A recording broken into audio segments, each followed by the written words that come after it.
particulier. Et si vous cherchez les femmes dans la liste des mathématiciens, ces mathématiciens qui sont cités, c'est pas tout. Ils sont cités avec leur prénom, c'est les seuls qui sont cités avec leur prénom. Et il y en a qu'une. Donc ça va assez vite. Et donc j'aimerais parler de ça. Personnellement, je vais aussi vous parler des mathématiques qu'on ne voit pas tant que ça dans l'enseignement, ou plutôt qu'on n'imagine pas complètement. Et donc je voudrais parler un peu de la créativité, de la liberté en mathématiques, et du pouvoir d'intonation des mathématiques. Alors, voilà une représentation des mathématiques dont je vais parler ce soir. Et bon, je ne sais pas si vous voyez toutes et tous dans ces objets, dans ces illustrations des mathématiques, et je vais essayer de vous convaincre que, en fait, il y en a plein. Alors peut-être c'est pas complètement clair que les deux photos sur le côté en haut sont en fait des figures au crochet. Ce sont des récifs coralliens mais crochetés. Au centre en bas, c'est un tableau de Jackson Pollock, Jack the Ripper, connu pour ces tableaux un peu abstraits, qui était assez familier d'un certain nombre de gens de l'autre côté de l'Atlantique par chez nous, le courant breton, surréaliste, et dans lequel on racontait les fondateurs de l'Oulipo, où on commençait à avoir le lien avec les mathématiques, comme Kuno, par exemple. Et puis sur le côté, il y aura une partie de des objets qui ont fasciné mes héroïnes de ce soir. Donc j'essaierai de... Alors ceci n'est pas un Dali à gauche, peut-être pour celles et ceux qui connaissent Corpus Christi, ce n'est pas un Dali, c'est ce qui a inspiré Dali. En haut, j'en parlerai tout à l'heure, en France on appelle ça un caravère, hein. En Angleterre on appelle ça un diagramme en crête de coq. Et en bas, je vous laisse rêver à ce que c'est. Alors j'ai une petite question à vous poser, une petite interro surprise. Je suis prof, hein, je ne sais pas si on vous l'a dit, donc je ne peux pas m'empêcher de faire des interro surprises. Alors ma question c'est quel est le lien entre nous? Vous pouvez voir qu'est-ce qui pourrait nous relier. Alors j'ai une indication, c'est un roman. C'est un roman qui parle d'une héroïne. Et cette héroïne, elle est plutôt en lien avec vous. Et ce roman a été écrit par quelqu'un qui est plutôt en lien avec moi. Alors, l'héroïne, c'est Sofia Kolskaya. Donc, vous avez probablement connu, je vous recommande de lire ce livre de Michel Audin, qui est absolument fantastique. Mais il y a une personne qui a écrit sur Sofia Kolskaya de façon indirecte, dans un des romans les plus misogynes qui soient, de l'auteur en question, qui s'appelle Jules Verne. Jules Verne a écrit dans un roman qui s'appelle Sans dessus dessous. C'est une fable qui compte comment on peut tenter de faire bouger l'axe de rotation de la Terre de façon à faire fondre les poules et aller chercher du pétrole dans les poules. Et bon, simplement le monsieur qui fait les calculs fait une grave erreur des calculs, probablement parce qu'il a été distrait par une femme.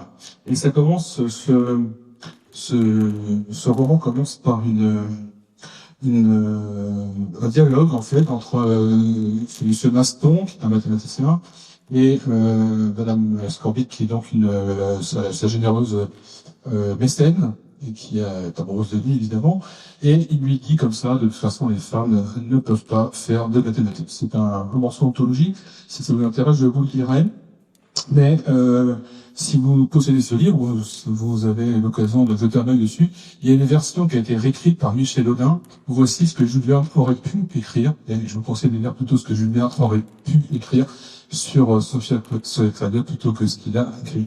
Parce qu'en gros, ce qu'il dit, c'est qu'il n'y a qu'une seule femme dans l'histoire qui a la capacité de faire des maths, c'est Sofia Kolskaya. Ouais.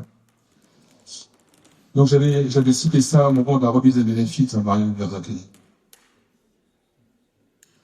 Alors, voici donc quelques portraits d'héroïnes, je ne sais pas si vous les reconnaissez. Il y en a quelques-unes qui sont très peu connues, alors j'espère que vous connaissez Sofia Kolskaya dans le panier, qui est encore à gauche. Les héroïnes de ce soir, ce sont celles qui sont sur la partie gauche, en haut. Et puis, j'ai lu Catherine Catherine Coleman Global Johnson, du nom de ses deux maris, qui est encore vivante, hein, qui est une des héroïnes du film Hidden Figures, des figures de l'ombre, hein, qui parle des personnes qui ont calculé les trajectoires des astronautes américains, et en particulier donc il y a Catherine Johnson, qui a fait les calculs d'Apollo 11, et dont il est raconté que l'astronaute John Glenn, quand il a accepté de monter, malgré toutes les petites fuites qu'il y avait, malgré tous les cathéters qui étaient en train de rompre, malgré tous les bruits bizarres de la fusée, il a demandé, j'aimerais bien que les calculs soient vérifiés par Madame Johnson. C'est ce film qui est absolument fabuleux qu'il faut avoir vu, je pense. Et qui parle donc des calculatrices noires. Les calculatrices noires sont des femmes noires qui calculaient. Et elles passaient leur journée à faire des calculs de géométrie analytique. Alors, à l'heure actuelle, je pense qu'on pourrait plus faire ça parce que il n'y a plus de géométrie analytique nulle part qui est enseignée. Et par conséquent, on n'aura jamais des gens qui seront suffisamment compétents pour faire des calculs de géométrie analytique. Donc, je doute qu'un jour on est sur Mars. Bien. Alors, l'autre personne que j'ai dit, c'est parce que la plupart sont mortes. Enfin, Catherine Johnson n'est pas morte, fort heureusement. Hein. Elle est née en 1918, donc elle a 101 ans. Pardon? Je pas entendu. 102. 102, je crois pas. Je crois qu'elle est née en août. Madame Stephen, 1918. Bon. Objectivement, en termes de probabilité, pour ceux qui aiment ça, j'avais plus de chances d'avoir raison. Mais bon, on s'en fout un peu. Donc, ça en langue. Donc, une plus jeune ici, c'est Maria Vesovska, qui est la personne qui a démontré la conjecture de Kepler en dimension 8 et 24 sur les empilements de sphères. Donc, cette dame optimise les empilements d'orange, vous voyez, mais des oranges qui sont de dimension 8 et des dimensions 24. Voilà. C'est une jeune Ukrainienne qui est encore finisable, enfin moi je l'espère. On verra bien. Alors ensuite, qu'est-ce qu'il y a d'autre donc elle est née en 84, hein, donc bon, on peut espérer. Les trois autres personnes, donc, on va faire connaissance petit à petit avec elles, donc je ne vais pas vous les présenter tout de suite. Si vous avez quelqu'un les a reconnus? Il n'y a pas Madame Lelon. Pardon? Madame Lelon n'est pas là. Madame Lelon n'est pas là, ouais. Je suis désolé. C'est pas un exposé local. Il y a une Italienne et une Britannique et une Irlandaise.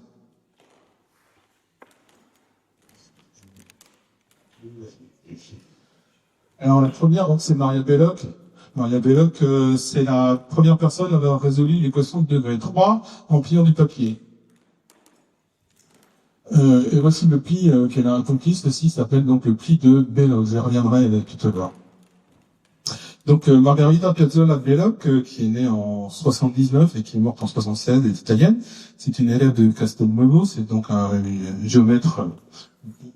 Castelnuovo est un des leaders de la géométrie algébrique italienne au moment de la montée du fascisme. Et les écrits de Belloc ont été perdus, probablement éteints avec la montée du fascisme. Et j'avais traduit et retrouvé de façon un peu miraculeuse assez récemment. Donc c'est cette histoire que j'aimerais vous raconter. Mais avant ça, j'aimerais vous parler de ce qu'elle a fait. Donc elle a résolu une équation de développement. C'est peut-être pas votre principal souci quand vous levez le matin pour résoudre l'équation de degré 3. Mais pour certains, ça l'a été, et ça a été pendant assez longtemps en fait, suite à des mésaventures liées à des épidémies. Elle était donc professeure à l'université de Ferrare. On verra que c'est important. Alors, la question dont je vous parle, donc, ce sont les questions antiques. Et les questions antiques se posent finalement. Donc à gauche, vous reconnaissez peut-être l'hypothèse d'Alexandrie. Se pose à partir de questions comme par exemple, est-ce que tout est nombre? Alors, tout est nombre, ça veut dire a priori qu'on peut donc penser et construire des nombres. Alors, vraiment, tous les objets sont-ils des nombres? Alors, je vais commencer par vous poser une question avec la feuille de papier.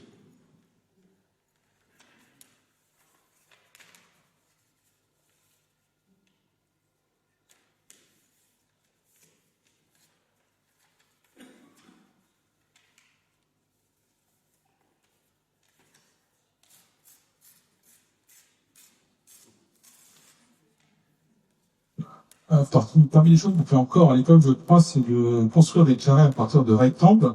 Et la raison est assez simple, c'est qu'un carré est caractérisé par un angle qui est droit, qui on peut espérer si le travail était bien fait. Et c'est de la chimie, hein, savoir faire des feuilles de papier, c'est comme la qualité première. Et puis, comme je les ai pliés l'une sur l'autre, les côtés sont de même longueur, donc ceci est un carré. La question que je pose, c'est est-ce que le truc est au milieu, là, est un rond? Alors ça, c'est une question qui est ressortie au point de terminale cette année. Alors je vais définir le nombre comme étant le rapport entre ce pli et le côté du carré. D'accord? Si c'était un nombre, ça veut dire que je pourrais le mesurer. Et mesurer en même temps, moi je l'espère, le côté du carré. Autrement dit, je devrais pouvoir trouver deux nombres entiers, si possible, qui permettent de les mesurer, moyennant une unité de mesure qui soit raisonnable. Alors je prétends que c'est pas possible et je vais vous le montrer avec ce pliage. Donc je vais présupposer que le côté de ce carré, donc ici, la face supérieure, et la diagonale de ce carré sont un nombre entier. Et je vais tout simplement plier en losange ici.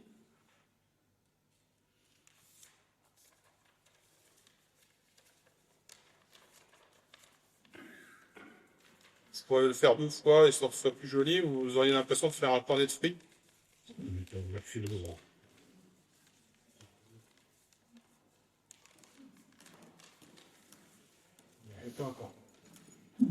Oui, je ne fais que replier le côté ici, je vais replier sur la diagonale, d'accord? Donc si vous voulez avoir votre cornet de fruits, ça fait comme ça. Alors, donc je vous rappelle que j'ai fait l'hypothèse que c'est deux nombres entiers, donc à la fois la diagonale et le côté du carré. Et comme je replie le côté du carré sur la diagonale, c'est donc que je viens ici de créer un nombre qui est un nombre entier qui est le côté du carré. Et donc ce qui manque ici, c'est ce qui manque pour compléter la diagonale, c'est donc aussi un nombre entier. Et puis maintenant, ce triangle ici, c'est un triangle rectangle isocèle, en fait il est semblable au triangle de départ. Donc ce côté-là est aussi un nombre entier, forcément, puisque ce triangle est isocèle. Les angles sont 90 degrés, 45 degrés, 45 degrés. Faut se voir encore en degrés, puis sur 2, puis sur 4, puis sur 4 pour les autres. Et donc, ce côté-là est un nombre entier. Du coup, en redépliant mon côté, vous voyez que ça veut dire que puisque l'ensemble était un nombre entier, chacun des morceaux sont des nombres entiers. Donc, en particulier, ce qui reste ici est un nombre entier.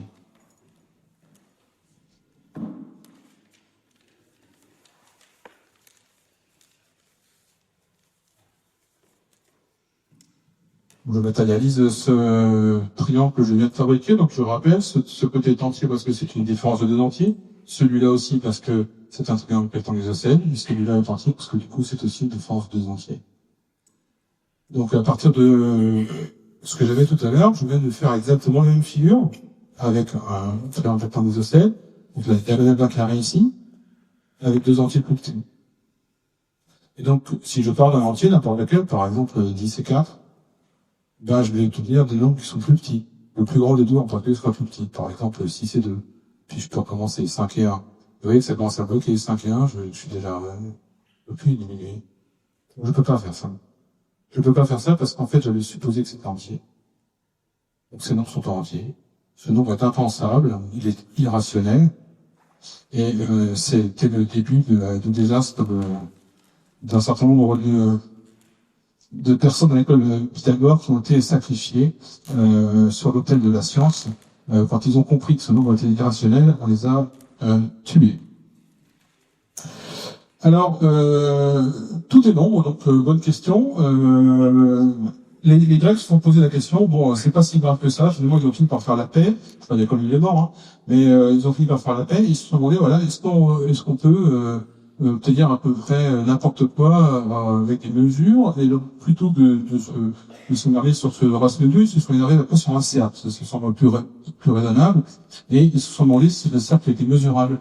Et donc ils ont tenté ce qu'on appelle faire un quadrature des cercles, c'est-à-dire le découper en petits morceaux pour le ramener à des carrés. Et puis après, il y a eu une épidémie, et puis du coup, la Pythie a demandé au peuple de simplement de doubler l'hôtel d'Apollon. L'hôtel d'Apollon, c'est un hôtel parfaitement public, élégamment choisi, de toute façon que toutes ces arêtes soient de même côté, de même longueur, et ils demandé de doubler eh bien cet hôtel. Alors, le peuple a été un peu affolé en se demandant comment il allait faire, donc il était allé voir Platon. Platon leur a dit je ne crois pas en fait que ce soit possible. Mais d'ailleurs, je pense plutôt que ce qu'a voulu dire la Pythie, c'est plutôt que vous avez oublié d'apprendre la géométrie. Et je crois que nous aussi nous sommes en train d'oublier à apprendre la géométrie, mais et donc, ça a été fait partie des choses importantes que Platon a voulu transmettre. Il a transmis d'autres choses que j'aimerais vous conter aussi dans certains de ses écrits, dans la République. Il a un argument assez amusant pour expliquer qu'il faut de l'instruction. Il dit, demandons-nous la même chose aux chiens et aux chiennes lors de la chasse. Alors, le tyran à qui il s'adresse répond oui, bien sûr qu'on demande la même chose aux chiens et aux chiennes. Il n'y a pas de raison que les chiennes ne fassent rien. Alors, il dit, du coup, si nous demandons la même chose aux femelles et aux mâles, si on veut demander la même chose finalement aux femmes et aux hommes, alors il faut les instruire pareillement. C'est quelque chose qui s'est un peu perdu, hein. Je ne sais pas de quand date le moment où on a décidé que les femmes étaient inaptes à la science. Moi, personnellement, j'en ai contre Rousseau. Je ne sais pas s'il y a des rousseauistes parmi nous, mais j'ai toujours du mal avec Émile. Bref. Pour terminer ma fable, puisque je vous ai suggéré de réécrire Jules Verne, je vous propose de réécrire la fable de la Pythie, version Platon. Je vous propose de dire la chose suivante. La Pythie, en fait, connaissait la réponse à la question qu'elle a posée. Elle savait parfaitement qu'il fallait comment faire. Simplement, elle ne l'a pas dit. Et elle a voulu attendre que l'humanité prenne son temps pour comprendre. Alors, combien de temps ça a pris? Eh bien, ça a pris le temps qu'il a fallu pour qu'on fasse de l'origami. Donc, vous voyez qu'on a quand même fait presque 2000 ans. En 1893, un mathématicien indien, donc du nom de Rowe, écrit un livre qui s'appelle Les exercices géométriques sur le pli de papier, qui a été publié à Madras en Inde. Et ce livre est lu par Felix Klein, 2 ans plus tard. Et Felix Klein, à l'apogée de son rayonnement, il est à Tübingen. Et il écrit sur ce mathématicien indien, et il dit que c'est quand même très intéressant ce qu'il a fait, et que c'est très drôle. Alors, pour vous montrer pourquoi c'est drôle, voici un coup de papier, vous verrez peut-être mieux qu'il est déjà fait en haut. Donc vous voyez, c'est tout simplement un papier qu'il a pris plusieurs fois l'un sur l'autre pour l'ennuyer, quoi. Hein. Alors si vous contemplez alors ce que les instituteurs de mon temps appelaient le losange, c'est-à-dire que c'est un carré en fait, mais il est point en bas. Vous voyez, il y a un carré point en bas sur le. Je vais tenter d'utiliser. Non, ça va plus marcher. Ça marchera pas. Bref, là il est point en bas. Pouf pouf. Il coupe tous les carrés du milieu en deux en fait. Chacun des deux est différent de. Ça veut donc dire qu'il représente la moitié de la surface. Donc le losange, le carré qui est coupé, qui est orienté sur la pointe, eh bien, il représente la moitié de la surface du carré. Et donc ce qu'il a laissé à l'extérieur de lui, c'est la moitié aussi. Donc ce qu'il y a à l'extérieur, c'est la moitié. Alors maintenant, je regarde sur la figure de gauche le carré qui est point en bas, et je fais le même dessin avec un carré qui revient, cette fois-ci, les axes parallèles. Et bien, pour la même raison, ce carré représente la moitié en surface du carré point en bas. Et donc, ce qu'il a laissé à l'extérieur, c'est aussi la moitié. Et comme c'est la moitié de la moitié, c'est un quart. Et puis, si je regarde celui à l'intérieur, qui est de nouveau point en bas, il laisse moitié d'un quart, un huitième. Et puis je vais continuer à plier jusqu'à ce que l'or s'en suive. Et donc je viens de démontrer que la moitié, plus le quart, plus le huitième, plus le septième, plus etc. Ça fait la totalité, c'est-à-dire ça fait 1. Donc ceci est une démonstration du fait que la série géométrique de raison de Newton en R1. Donc Félix Sainz trouve ça très drôle, et donc il en a fait la publicité, et son livre a été traduit en anglais, et du coup il y a un engouement pour ça. Ça a du coup été lu par un certain nombre de gens aux États-Unis, puis par cette Italienne, Maria Belloc, qui construit une machine publique de 2 par pliage entre 1934. 1934, nous sommes en plein milieu de la montée du fascisme, et ces travaux sont oubliés. En 1980, Hisashi Abe accomplit la trisection de l'angle. Oui, c'est quelques années plus tard, alors que, pour ceux qui connaissent, c'est juste une résolution de l'équation de degré 3, donc c'est la même chose, en fait. Donc, elle, ça l'intéressait pas. Donc, elle l'a pas fait. Mais, donc, 46 ans plus tard, Hisashi Abe écrit sa démonstration. Et 2 ans plus tard, Miklos Noskovic accomplit la quadrature du cercle. Alors, pour ceux qui s'en mémoraient, il n'accomplit pas la quadrature du cercle comme vous pouvez imaginer que les Grecs l'exigeaient. Il découpe vraiment avec une paire de ciseaux et il refait un puzzle, mais avec un nombre fini d'éléments dans le puzzle. Il en a juste beaucoup. Et c'est très dur à imaginer ce qu'il a fait. Il a juste fait, donc c'est un vrai puzzle, c'est faisable, hein. C'est faisable si on est vraiment motivé. Et on peut donc fabriquer un cercle à partir d'un carré et réciproquement. Donc, pour reprendre mon histoire, Kuniaki Ozita est un physicien, un mathématicien italo-japonais, donc qui a émigré du Japon vers l'Italie, et également artiste d'origami, et il arrive à Padoue. Padoue, une des grandes universités italiennes, notamment qui a abrité la célèbre Elena Piscopia, ce mot Elena Piscopia, première femme docteur dans l'histoire de l'humanité. C'est l'université de Padoue qui lui a donné le titre docteur. Bien, toujours est-il qu'il décide de fabriquer, de lier ses amours scientifiques, mathématiques, il fait la physique nucléaire, hein, bon, à l'art. Il décide d'organiser une conférence internationale sur la science de l'origami et sur la technologie, à Ferrare. Et en fait, c'est justement là où était Maria Belloc. Et du coup, les gens qui organisaient la conférence m'ont dit, bah tiens, on doit avoir des vieux trucs dans les archives, ça me dit quelque chose. Et c'est comme ça qu'ils tombent sur les travaux de Belloc. Donc il y a une réédition des travaux de Belloc, et ça a un tel engouement qu'il axiomatise les origamis, il montre tout ce qu'on peut faire avec l'origami, et en particulier il montre comment on peut résoudre des équations de degré 3. Alors comment ne partez pas tout de suite. Je ne vais pas nécessairement commenter la partie de droite, c'est pour convaincre ceux qui en ont déjà marre de mon dessin, qui peuvent lire la gêne aussi veulent. L'idée est la suivante. La question c'est, j'ai des points sur une feuille de papier arrivé. Je vais faire en sorte de les aligner sur 2 droites. Les 2 droites, c'est la droite où il y a le B', donc la droite horizontale, et puis la droite verticale, il y a le A'. Et qu'est-ce que c'est que plier une feuille de papier en mettant un point sur une droite?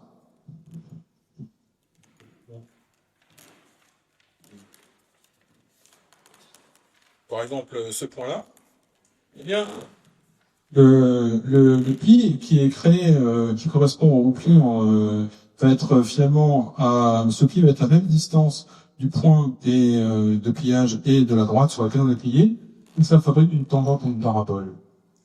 Et quand on arrive à faire la même chose simultanément sur 2 paraboles, eh bien, on trouve une tangente commune à 2 paraboles. Cette tangente commune, elle satisfait l'équation de degré 3. Et si vous avez été malin, l'équation de degré 3 vous avez fait résoudre à ce pliage, eh bien, c'est celle qui vous intéressait.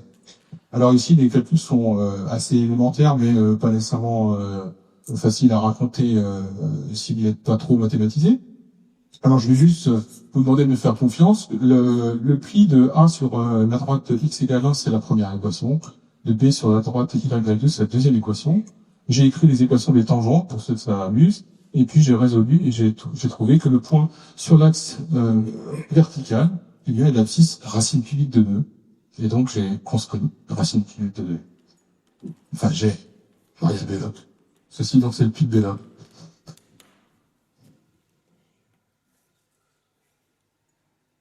Ça va? Bon, je crois que c'est le plus loin que j'irai à niveau algèbre. Donc je vais changer d'héroïne. Elle s'appelle Florence Nightingale. Florence Nightingale est née, comme son prénom l'indique, à Florence. Et elle est britannique. Elle est née en 1820, elle est morte en 1910. Et elle est connue pour ses actions pendant la guerre de Crimée, cherchant à fuir la vie que lui proposait sa mère. Sa mère a proposé à sa sœur, Parthénope, et à elle-même de devenir des femmes de bonne société. Et elle a plutôt eu l'envie de faire autre chose. Et une façon de faire autre chose, à cette époque-là au moins, mais déjà à l'époque de la Pitié, si vous croyez mon histoire, c'était de rentrer en religion. Donc elle a décidé qu'elle pourrait tout à fait s'occuper de l'humanité en allant, pourquoi pas, elle aussi à la guerre, pour sauver les gens qui étaient blessés. Sauf qu'à l'époque, le métier d'infirmière n'était pas vraiment existant. Notez qu'il est actuellement menacé. À l'époque, il n'existait carrément pas, et elle essaie de convaincre ses parents qu'elle pourrait aller apprendre auprès des Allemandes et des Françaises. Donc elle a une permission de quelques mois, mais avant qu'elle ne se plaise trop là-bas, ses parents la rappellent pour qu'elle vienne s'occuper un peu d'eux. Alors, elle décide que sur place, elle va s'occuper plus sérieusement de sa mission, et elle va donc créer une équipe d'infirmières.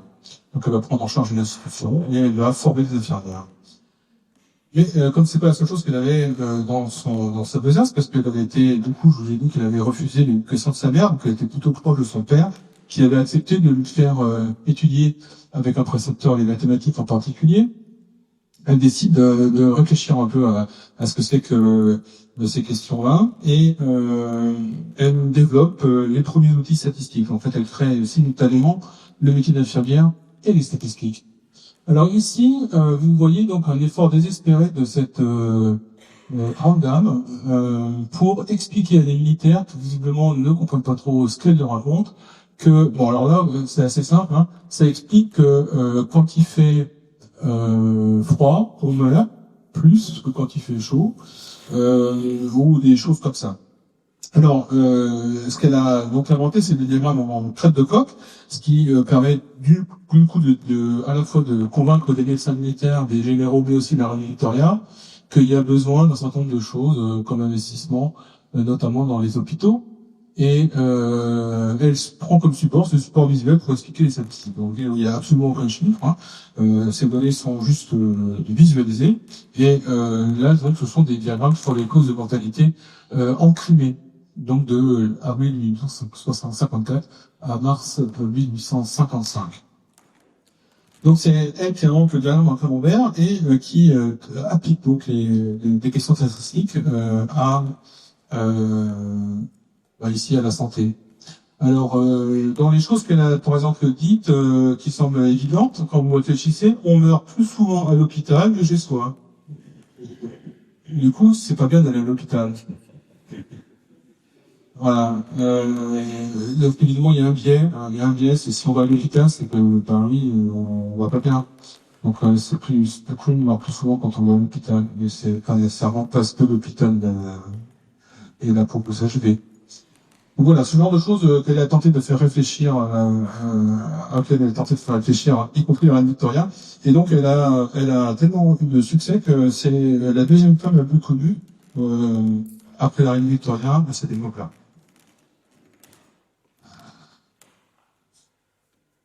Alors, Florence Nightingale a donc écrit dans ces années où elle se répondait avant de pouvoir partir en Crimée un livre qui s'appelle Suggesting for Thought, bien que une piste de réflexion, on va dire, qu'elle auto-publie. C'est 17 déjà, il n'a pas besoin d'inventer Internet pour s'auto-publier. Et elle donne des pistes de réflexion sur finalement plein de choses, hein, mais en particulier des pistes sur l'éducation des jeunes femmes. Et pour illustrer son propos, qui n'a rien à voir avec ce qu'elle a écrit, parce qu'évidemment, c'était pas les questions qu'elle se posait, hein, mais juste pour illustrer un peu les questions qu'on peut se poser, qui marient les statistiques et la question des femmes, dans, par exemple, le supérieur, ça pourrait être en sciences ou ailleurs. Vous voyez, il y a l'université, je sais pas, moi, je vais pas avoir de parler de Toulouse 1, on va parler de Nantes. Donc l'université de Nantes recrute souvent plusieurs filières, et dans une de ces filières très sélectives se présentent 1000 jeunes femmes et 100 hommes, 100 hommes, et le taux de succès est de 10% pour les femmes et 2% pour les hommes. C'est comme ça, une filière très sélective. Et puis à côté de ça, il y a une autre beaucoup moins sélective, dans laquelle se présentent 100 jeunes femmes et 1000 hommes, et le taux de succès est cette fois-ci de 80% pour les femmes et de 50% pour les hommes. La question, on peut se poser à la lecture de ces données chiffrées particulièrement alarmantes, c'est est-ce qu'il y a une politique de l'université visiblement de favoriser les femmes? Et la réponse c'est non.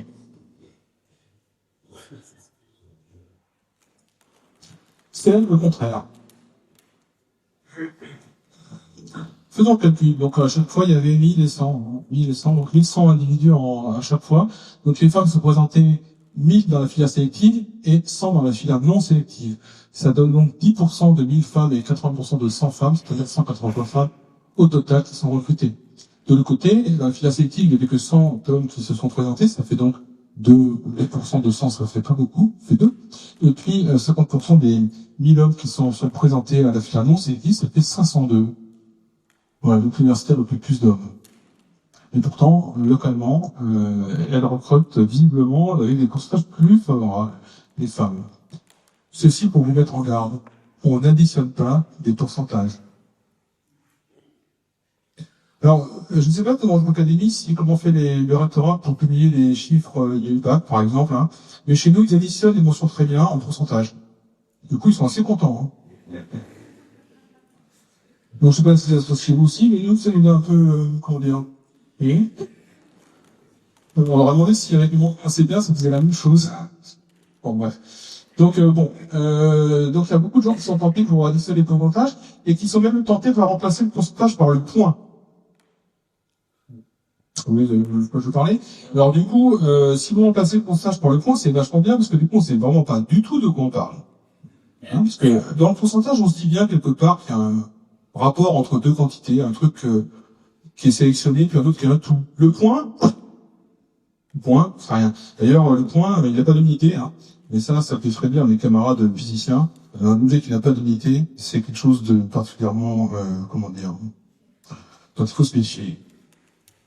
Alors, je vous donne un autre exemple d'application des statistiques, cette fois-ci recrutement, mais le recrutement dans les relations humaines. Ça marche aussi, vous pouvez remplacer le mot directrice des relations humaines par vous, et puis les secrétaires que vous voulez recruter par les appartements que vous êtes en train de visiter, en centre-ville par exemple, un endroit où ça va assez vite. Donc l'idée c'est, ça défile devant vos yeux, vous devez dire oui ou non. Donc, ça peut être pareil avec un jeu où vous dites, pardon, je prends ou je laisse. Vous voyez, vous n'avez pas tellement le temps de réfléchir, mais vous êtes toujours capable de dire au moins si c'est mieux que ce que vous aviez avant, sans pouvoir prédire le futur, ou pour moi constater que ce qui s'est passé avant, c'est mieux ou c'est moins bien que ce qui s'est passé à l'heure actuelle.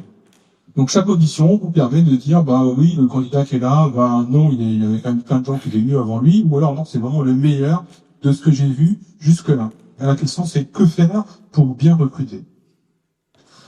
Alors, la stratégie est la suivante, on ne recrute que quelqu'un si on tombe sur un candidat qui est meilleur que le précédent, bah oui, parce que en fait, on cherche quand même le meilleur.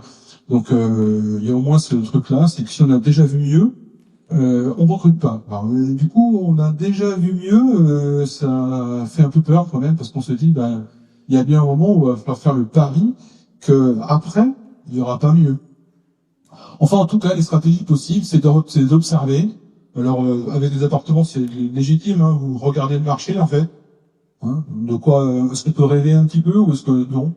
Ou est-ce que il faut prendre tout ce qu'on trouve tout de suite, dès qu'il n'y a pas trop de rats et pas trop de fuites? Vous observez donc un certain temps, et puis après, vous prenez le premier qui est mieux que ce que vous avez déjà observé. Ça semble une stratégie raisonnable. Et alors, ce qui est rigolo, c'est que s'il y a beaucoup de choses à observer, la réponse est, il faut observer pendant 37% du temps que vous êtes alloué à la recherche. Donc, s'il y avait 100 appartements à visiter, il faut en observer 37. Et 37, c'est 1 sur E en pourcentage, 37%. En tout sort, c'est 1 sur E, le nombre de l'air. Alors là, je vous ai fait un petit calcul pour ceux qui s'amusent. Vous pouvez l'oublier si ça vous amuse pas. L'espérance de gain en recrutant le JM, c'est J sur M, c'est juste une question de placement du meilleur. En fait, Le calcul qui est sous vos yeux, il dit la chose suivante. Où est le premier? Où est le mieux? Eh bien, soit il est dans ce que vous avez observé, bon, c'est perdu. Soit il est après, c'est mieux. Mais ça serait bien qu'il soit après, mais pas trop loin, parce que si vous trouvez quelqu'un qui est entre le mieux de ce que vous avez déjà observé et le premier qui est entre les deux, quoi, ben vous perdez aussi. Donc c'est ce calcul-là qui est fait à gauche, en 2 temps. Et peu importe, ça sort un espèce de machin dans lequel apparaissent la somme des inverses des entiers. Et cette capacité à observer est bonne tant que la quantité qui est la somme des entiers ici est une fonction croissante. Et il se trouve qu'elle est croissante jusqu'à 1 sur E. Enfin, à un moment où cette somme est 1 sur E. Je glisse à moins que quelqu'un veuille vraiment que j'explique les sommes qui sont là, mais je peux revenir tout à l'heure s'il y a des gens qui veulent vraiment que j'explique. La troisième héroïne, donc, c'est Alicia Boolston. Alicia Boole, elle porte un nom célèbre, celui de son papa, George Boole. Elle aurait pu porter le nom tout aussi célèbre de sa maman qui s'appelle Mary Everest, du nom de la personne qui a monté le premier à l'Everest, qui est monté le premier. Enfin, il n'est pas monté en fait, il a plutôt découvert puisque il est pas son. Et ce monsieur, c'était son nom, je crois, sa maman. Ouais, c'était une bêtise. Donc, prenez ça avec des pincettes. En tout cas, son nom, c'est Emma. C'était Emma. Je vous ai dit que ce qui est marrant dans ces histoires, maintenant c'est pas drôle, vous allez voir, c'est pas très drôle. C'était une époque assez aventureuse sur les nouvelles médecines, et donc ils avaient décidé de traiter le mal par le mal. Voilà, c'était un mantra, hein, on a souvent des mantras, il faut mettre les enfants sur le côté, il faut le mettre sur le dos, tout genre de trucs, vous voyez. Donc là, c'était, on soigne le mal par le mal. Alors il se trouve que Papa Boole, quand elle avait 5 ans, part à l'université, et puis le professeur à l'université, c'est lui qui a inventé la logique binaire, c'est lui qui a inventé, il a prétendu avoir inventé la façon de penser. C'est pas rien. Donc c'était un grand penseur, hein, un grand autodidacte, mais un grand penseur. Et donc il va à l'université, et bon, il habitait dans des contrées reculées du nord, on va dire dans les îles britanniques, vous voyez, où il pleut parfois, hein, et donc il se prend une grosse saucée pour aller à l'université.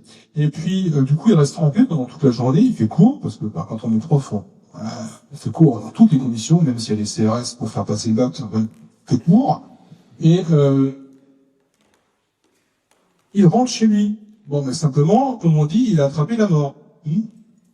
Donc ça va pas bien du tout, il a très froid, et il va pas bien.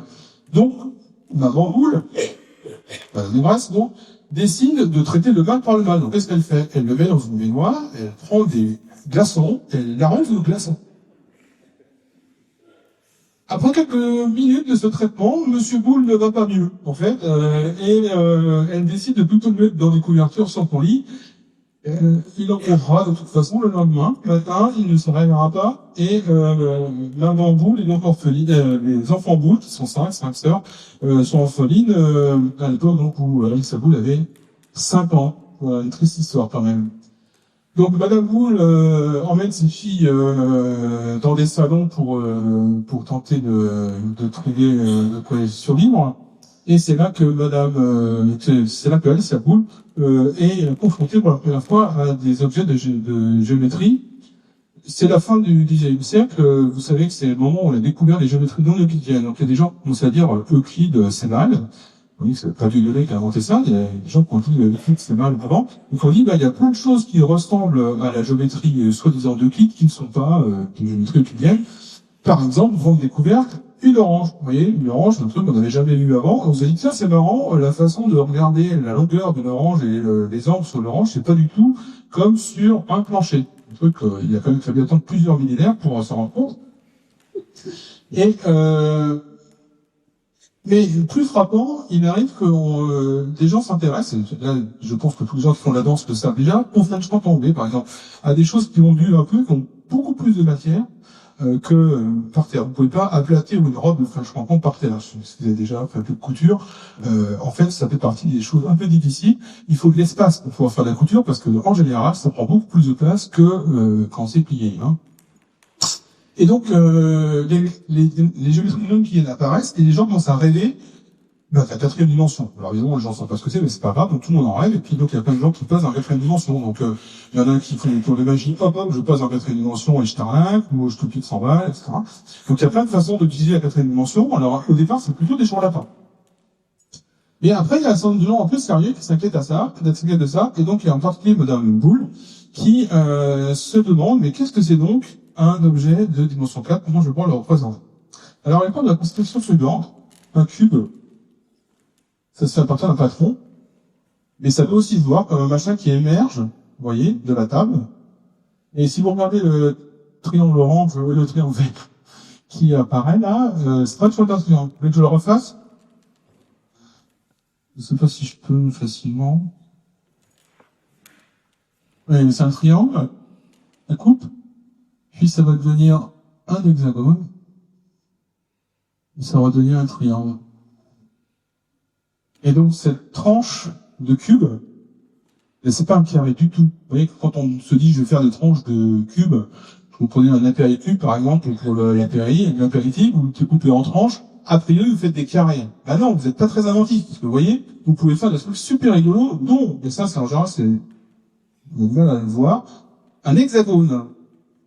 Voilà. Donc, comme c'est une fan des apéricubes, Madame Boule, vu les glaçons de son papa, hein, sensibiliser à son tour, la question, elle s'est dit, tiens, si je prenais un objet de dimension 4, comment est-ce que je le verrais apparaître dans ma tranche de dimension 3? Je sais pas si c'est très clair ce que je raconte. Donc, imaginez que vous soyez un objet, un individu de dimension 2, donc c'est la table qui est là, vous vivez sur une table, d'accord? Et puis il y a quelqu'un qui place un objet comme ça. Qu'est-ce que vous voyez? Vous voyez finalement l'ombre d'un objet, et donc suivant la façon dont c'est projeté, par exemple ici, vous voyez, vous pouvez voir quelque chose qui ressemble un peu à un rectangle, mais vous pouvez, je vais tenter de pas faire de bêtises, voir un cercle. Et donc la question c'est comment est-ce qu'on voit les objets en projection. Alors, par exemple, je prétends que ce triangle, pour ceux qui ont fait de la géométrie un petit peu, ceci est un triangle équilatéral. Oui, vous savez ce qu'on dit équilatéral, c'est-à-dire que tous les côtés ont la même longueur. On dit n'importe quoi, et là, je vous le prouve.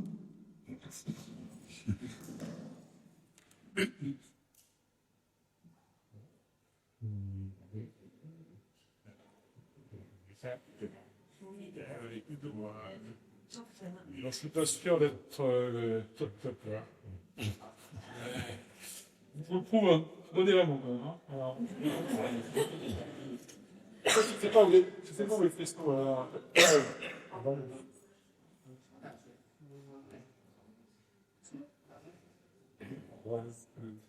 Ça commence à venir.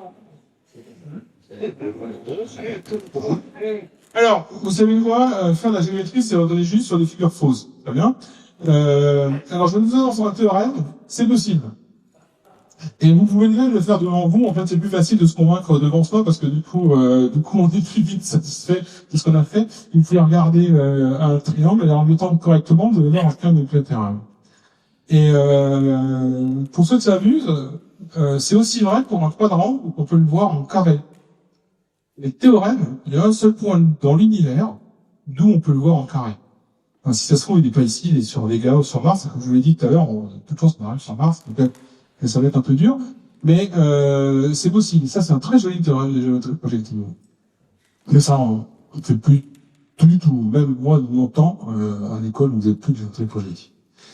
Donc, Alice Abou se pose ces questions-là, et le dessin que je vous ai montré tout à l'heure, je vous reviens en arrière, je ne vais pas présenter, à gauche, c'est un patron d'hypercube. Donc, cet objet, c'est en fait un cube de dimension 4, dont elle a fait un patron en dimension 3. Donc, c'est l'équivalent d'un patron de cube que vous mettez à plat. Vous voyez un patron de cube à plat en dimension 2 que vous refermez pour faire une boîte. C'est l'objet que vous montrez tout à l'heure. Et bien ça, c'est la même chose. Il faut juste le refermer en dimension 4. Vous voyez? C'est ça. Donc, je vous laisse 5 minutes pour le faire. Donc, le principe général, comme tous les cubes qui se referment, c'est tout simplement de prendre le cube qui est en bas et d'imaginer qu'il va aller se coller. En fait, toutes les cubes se collent côté adjacent par côté adjacent, en fait, en fermant est-ce que je peux au moins accéder à celui... tu ne veux pas Je crois pas. C'est avec ça. Donc, celui-là, le deuxième, là, il va se coller à la croix qui est juste au-dessus, là. Là, à l'intérieur, vous voyez. Comme dans un collage de plateforme de tube, en fait. Et donc ça va se coller côté par côté. Alors on peut imaginer que ça marche à peu près. Puis quand on imagine qu'ils commencent à se coller tous ensemble, là, ça devient un peu difficile d'imaginer en fait. Cet objet, ça a plusieurs noms, la tesseract, octocore, hypercube. Certains disent que la sorcière Baba Yaga vit dans un objet comme ça. Tout des Russes. Donc bref, voilà l'objet, et c'est donc elle qui a fait ça. Alors ce qui est assez amusant, c'est qu'elle a fait la liste de tous les polyédrimes en dimension 4, toute seule, dans sa cuisine, parce qu'après, elle n'a pas eu le droit de faire ce qu'elle avait envie de faire, et elle s'est mariée, donc elle a quand même fait un peu de maths dans son coin, elle discutait un peu avec sa sœur, qui est une pharmacienne, et sa sœur lui dit un jour, tu sais quoi, il y a des gens qui s'intéressent à ce que tu fais là, de l'autre côté de la mer en Hollande. Et donc elle commence à discuter avec des mathématiciens professionnels. Et le matheux professionnel se rend compte que ses patrons sont mieux que les siens. Donc ça c'est pas nécessairement si étonnant que ça. Hein. Mais surtout, elle a des objets que lui n'avait pas inventés. C'est-à-dire que lui, mathématicien professionnel, pensait avoir la liste complète de tous les collègues réguliers d'une dimension 4. Et en fait non. Donc il y avait une erreur dans sa démonstration. Et deux, elle les avait tous. Donc dans sa cuisine avec tout en carton. Ouais. Et donc cette dame va accéder à la célébrité. Elle est devenue professeure émérite de l'université. C'est Groningue, je crois, on bien penser, Groningue. Et un mathématicien canadien du nom de Coxeter, qui est un des fondateurs des grands géomètres du début du XXe siècle, est tombé amoureux d'elle et il a décidé de l'appeler Tantalis. Alors si jamais vous lisez les livres de Coxeter, si jamais vous voyez que dans la littérature, enfin dans le texte, c'est marqué Tantalis, c'est elle. Voilà. Alors, je vous ai pas vraiment dit ce que c'était que la quatrième dimension, et j'aimerais vous dire que quel est le pouvoir de créativité des mathématiques, c'est finalement de parler des choses qu'on ne fait que rêver. Donc, déjà, je vous ai montré tout à l'heure, je vous ai fait des pliages de carrés, ça m'a montré des choses rigolotes, et là, vous voyez que je peux faire la même chose avec des triangles. Cette figure explique pourquoi un tiers, plus un tiers d'un tiers, plus un tiers d'un tiers, plus un tiers d'un tiers d'un tiers, etc., ça fait un quart. Vous voyez que la figure en bas avec le triangle gris sur la pointe en bas représente un tiers de la première ligne, on va dire. Puis il y a une ligne au-dessus, donc à chaque fois que chaque ligne, vous avez un triangle blanc tête en haut, un triangle gris tête en bas, et un autre triangle blanc tête en haut. D'accord? Vous avez plusieurs étages, comme ça, comme une fusée. Donc à chacun des étages, le gris représente un tiers. Mais si vous réfléchissez, ce truc-là, c'est juste un pliage en 4 du triangle, et donc par conséquent, l'objet de départ. Qu'est-ce que j'ai dit tout à l'heure? C'est un quart. Donc en fait, c'est un quart. Excusez-moi, je crois que je l'ai dit tout à l'heure. Je reprends. Donc c'est le triangle gris, le gros triangle gris, c'est un quart de tout le triangle. Le triangle gris qui est juste au-dessus, c'est un quart du triangle qui est juste au-dessus, qui lui était un quart. Et donc un quart plus un quart d'un quart, plus un quart d'un quart d'un quart, plus un quart d'un quart d'un quart, etc. Ça fait la ligne du milieu, ça fait un tiers. Alors ça, c'est une façon de réfléchir à l'infini sans être d'algèbre. Il y en a une autre que j'aime beaucoup, c'est ce triangle. Donc c'est un triangle rectangle avec sa hauteur. Et je dis que ceci est une démonstration du théorème de Pythagore. Dans le théorème de Pythagore, je sais pas si vous écoutez Guillaume Meurice, mais il fait des interviews pour savoir si les gens dans la rue connaissaient le théorème de Pythagore. C'est assez affolant. Il faut vraiment aller l'écouter. C'est vraiment un pisse et de rien. Enfin bon, je sais pas si c'est pas un pleurer, mais enfin bon.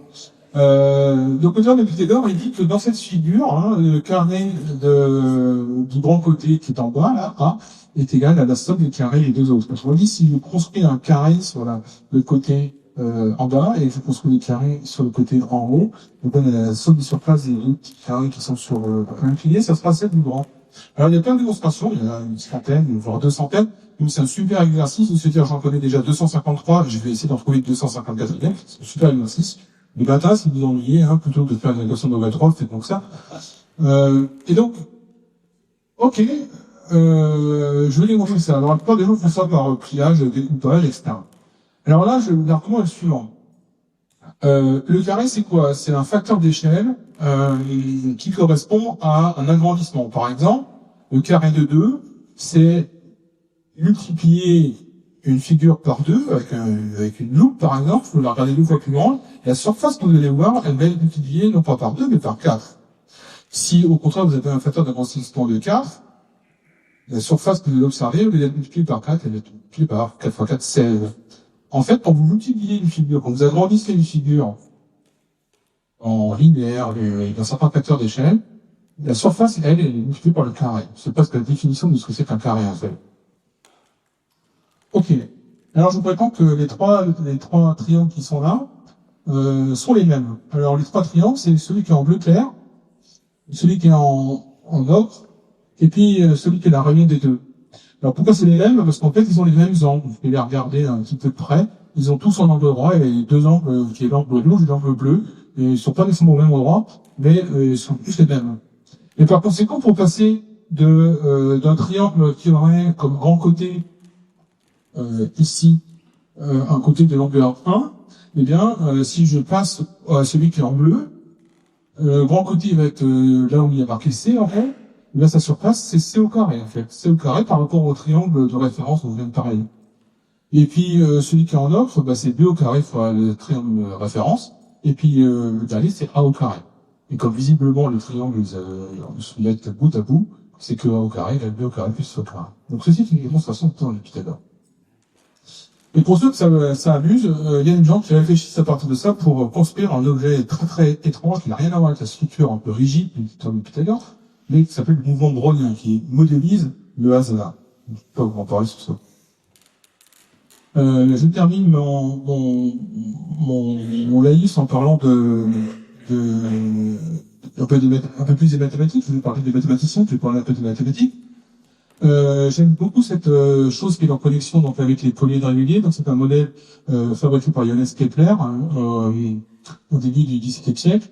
Et il dit la chose suivante: si les figures fausses s'approchaient à la réalité, c'est par pure chance. Cependant, ça me fait plaisir de me souvenir combien de détours je dû emprunter, le long de combien de murs je dû grimper dans l'obscurité de mon ignorance, parce que je trouve là-temps d'espacer les lumières de la vérité. C'est de cette façon que j'ai rêvé de la vérité. Donc ça, juste avant de comprendre que les astres du système solaire circulent en ellipse avec le soleil en un des foyers, il fait des modèles un peu incroyables. Et donc ici, ce sont des polyèdres réguliers emboîtés les uns dans les autres, avec des sphères qui entourent et qui touchent à l'intérieur les polyèdres réguliers, et les sphères correspondent aux orbites des planètes. Alors, vous savez qu'il n'y a que 5 satellites de Platon, et donc à l'époque, il n'y avait que 6 planètes, ça tombe bien. Et il avait donc décidé que les planètes faisaient ça. Et le pire, c'est que ça marche presque en termes de distance. Et il a donc commencé à faire des figures géométriques pour essayer de comprendre cette chose-là. Ça a donné d'ailleurs la loi de Titus-Bode plus tard, et c'est comme ça qu'on a trouvé la ceinture d'astéroïdes entre Mars et Jupiter, qui est une planète qui a explosé en fait et qui aurait dû être là, mais qui n'est pas là, et qui avait été prédite par ce mode, enfin par un modèle similaire à ça. Johannes Kepler est aussi connu pour avoir sauvé sa maman par procédant social riche, parce que ça vous est déjà arrivé ça. Mais moi personnellement, je trouve que c'est assez remarquable. Sachez, pour la petite histoire, qu'à l'époque, il y avait à peu près 1000 sorcières pour un sorcier. Étonnant. Et il n'y en a pas beaucoup qui étaient sauvés. Alors, je voudrais revenir un peu à la question de l'enseignement des mathématiques et des mathématiques. Et donc, vous connaissez peut-être les personnages qui sont là. Donc, il y a Hypatie d'Alexandrie, il y a Grace Young. Donc, pour ceux qui sont un peu versés dans les mathématiques, vous connaissez probablement Young comme étant le monsieur qui a écrit les compléments d'un film de Taylor Young. En fait, elle lisait ces deux, et la personne qui écrivait, elle s'appelait Grace, et en fait c'était sa femme. Lise Meitner, on a refusé le prix Nobel de physique malgré la découverte de la fission nucléaire. Lalina Taraman, qui est une académicienne qui vient juste d'être nommée, il y a 3 femmes académiciennes en ce moment. Voilà. Alors là, quand même, ailleurs, en tout, il y en a un peu plus. Et puis, au centre, c'est Hollande de Gouges, Je l'ai mise là parce que je voulais parler un petit peu du siècle des Lumières et je vais dire finalement qu'est-ce qui s'est passé à ce moment-là. On a tenté de se dire qu'on pourrait répandre la bonne parole et la science un peu partout, le progrès. Et c'est un des exercices de style de l'époque, mené d'abord par Fontenelle et puis ensuite par des astronomes comme Arago ou des gens comme ça, de d'écrire pour les marquises. À l'époque, quand on voulait faire un ouvrage de diffusion des sciences, de vulgarisation, comme on dit, eh bien, on écrivait en direction des marquises. Donc, vous voyez, maintenant, ça s'appelle FPSI pour les nuls, ou ce genre de truc, hein, ou l'histoire de France racontée à bon enfant, on comprend rien, ce genre de choses. Enfin, à l'époque, c'était, on écrivait pour les marquises, voilà. Dans les marquises, il y avait Madame du Châtelet, qui, en termes d'éducation, n'avait rien à envier à son époux, enfin son amant plutôt, Voltaire, puisqu'elle a traduit Newton. Et à l'époque, c'était un vrai tour de force. Et puis un siècle plus tard, la balle a été renvoyée d'Angleterre en France. L'Angleterre victorienne a vu la présence de Mary Somerville, qui a, elle, découvert les mathématiques pendant les cours de danse. Alors elle était d'une époque où quand on dansait, je sais pas comment on danse chez vous, chez nous on danse en rond. À cette époque-là, en Angleterre, on dansait plutôt la country dance, une contre-danse, c'est une danse à figure. Donc en général, vous avez eu peut-être les films sur Jane Austen, ou les romans de Jane Austen. Donc on danse en général, les hommes en cortège, les femmes en face. Il y a un chaperon qui vérifie que, évidemment, monsieur machin n'est pas en train de draguer madame Bidule, enfin mademoiselle, etc. Donc il y a un certain nombre de codes, ce qui fait que du coup, on peut pas danser avec n'importe qui, c'est justement fait pour. Hein. On ne peut danser que suivant certaines figures, en fait. Hein. Et en dansant, cette Mary Somerville a décidé qu'il fallait faire des mathématiques. Et donc, elle a pris des cours de danse, fait de maths au passage, et ensuite elle a traduit Laplace. Voilà, grâce à ça. Et pour ceux qui ont déjà lu Laplace dans le texte, c'est vraiment un cours de force, même à l'heure actuelle, même si dans Laplace. Alors j'aimerais juste vous lire ce qu'elle dit, cette dame de 92 ans.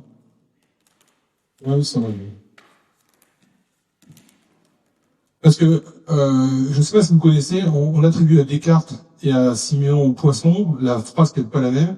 La vie n'est bonne qu'à deux choses, faire des mathématiques et enseigner des mathématiques. Alors, moi je préfère, je penserais à la même chose, mais c'est la même sur ma vie. J'ai 92 ans.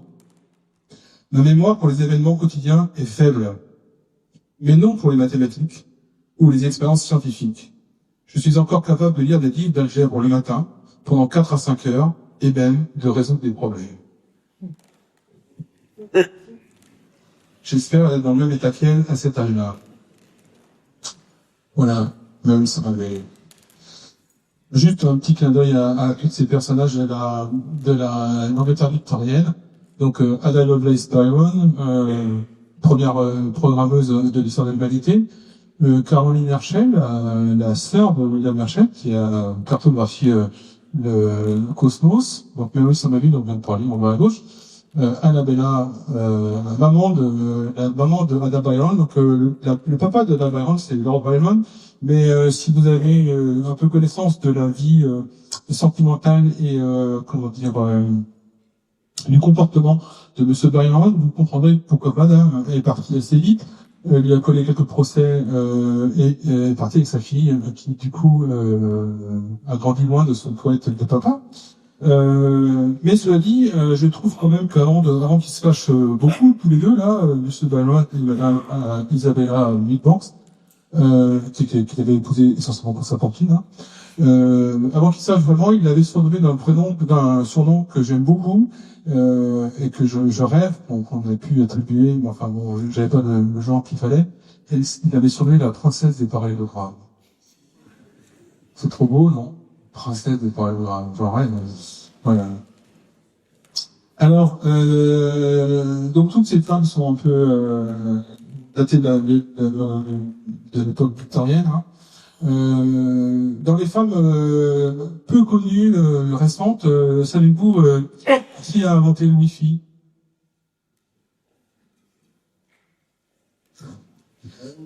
C'est une femme qui est plutôt connue pour les films dans lesquels elle a joué, où elle a parfois été nue. Eddie Lamar. Eddie Lamar, tout à fait. Bravo. Et en fait, elle a fui l'Allemagne nazie, elle avait été épousée par un dignitaire de l'armée allemande. Alors, je voulais rendre hommage un peu aux femmes qui m'ont marqué dans ma vie. Donc là, vous voyez ma maman et mon premier jour d'école. Hein, c'était pas très chouette ma vie. Alors, à l'époque, vous voyez, j'avais moins de barbe. Voilà, mais je dois beaucoup à ma maman pour tout. Alors, ma maman m'a appris les mathématiques. Ma maman n'a pas le bac, hein. Ma maman a pas fait de sciences du tout, en fait. Mais si elle m'a appris les mathématiques, c'est parce qu'ensemble, nous avons fait de la cuisine. On a fait beaucoup de cuisine. Et moi, je suis maths et elle m'a appris à faire la cuisine. Et donc, c'est très marrant d'adapter les recettes. Parce qu'évidemment, moi, tout ce qui me faisait marrer, c'était, alors ça, c'est une recette pour 6, hein. Et on est que 2, hein. Bon, bah, on était pour 3. Ça m'amusait beaucoup. L'autre personne que je tiens à remercier aujourd'hui, c'est ce sont. Alors il y a une jeune femme qui est à peu près de mon âge, qui est en face de moi, et les deux autres dames sont deux professeurs de collège de 5e et de 3e, Annick Blo et Michel Mathieu, avec qui je bois beaucoup. Et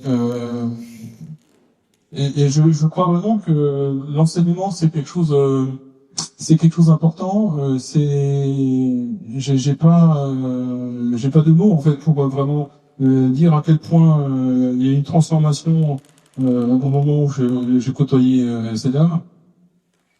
Il y a quelque chose de magique dans la transmission parce que il se passe surtout, je trouve, en mathématiques où on a l'impression que c'est très abstrait, donc finalement il n'y a pas d'humain. En fait, c'est tellement peu humain d'apparence que finalement la personnalité du professeur joue énormément. Bon, un collégien en général, une collégienne est très marquée par soit un rejet ou un amour de ses enseignants. Donc ça joue beaucoup, mais c'est rare en fait qu'il y ait au passage une vision de la discipline qui soit plus que juste une compréhension. C'est aussi une façon de faire des mathématiques ou une façon de pratiquer une discipline. Et donc Michel Matteau qui est à droite, il y en a là qui est décédé depuis. Elle avait vu mon appétit pour les mathématiques et puis elle aurait pu, comme d'autres enseignants ont fait avant et après, m'en donner plus en fait. C'est ce qu'on fait souvent. Toi on va te calmer, alors toi on va te calmer, vous montrer dans la télé, toi on va te calmer en te scotche la bouche, ça m'est arrivé au CP. Toi on va te calmer, je sais pas, il y a plein de façons de calmer les gamins. Hein. Ben moi c'était tu vas venir avec moi, on va faire le cours de soutien qu'à tes camarades. Et ça a été la plus grande leçon de vie que j'ai reçue, d'abord parce que je ne suis pas parvenu, en fait, c'est pas parce qu'on a compris qu'on est capable de le raconter à quelqu'un, en fait, et ça donne beaucoup d'humilité sur ce qu'on a vraiment compris, et on se rend compte qu'on a, en fait, je crois vraiment que c'est au moment où on est capable de transmettre quelque chose qu'on peut affirmer que oui, on a un petit truc à raconter, quoi. Voilà, donc j'ai beaucoup de respect pour ce travail. Le travail qui est un peu mis à mal. Alors, j'aimerais, dans les genres de choses un peu plus légères, vous faire une petite blague. Quelle est la différence qu'il y a entre l'idée et 1 euro? Eh bien, si vous avez 1 euro et que j'ai 1 euro, que je vous donne mon euro et que vous me donnez votre euro, à la fin, nous aurons chacun 1 euro. Mais si vous avez une idée, que j'ai une idée, vous me donnez votre idée, que je vous donne la mienne, à la fin, nous aurons chacun 2 idées. C'est plus curieux. Alors moi, quand j'étais petit, je voyais plein de trucs comme ça, mais plus le petit Jésus. Enfin, pareil, qui était sur une croix. Moi, personnellement, j'ai vu sur plus. Bon, voilà, c'est comme ça. Hein. Etc. Donc, bon, j'aime bien ça. Alors, juste pour clore un peu ces divagations sur l'enseignement et sur ce que sont les mathématiques, sur qu'est-ce que c'est que finalement faire des mathématiques au milieu de tout ça. Est-ce qu'il faut être éduqué pour faire des mathématiques? C'est ça la question. Hein. Vous voyez, les personnages dont je vous ai parlé, il y en a une bonne moitié qui sont autodidactes en fait, mais qui ont été sensibilisés à la culture. Ils ont comme toutes eu un précepteur, ils ont comme toutes lu Euclide, ils ont toutes lu un livre, quelque chose comme ça. Hein.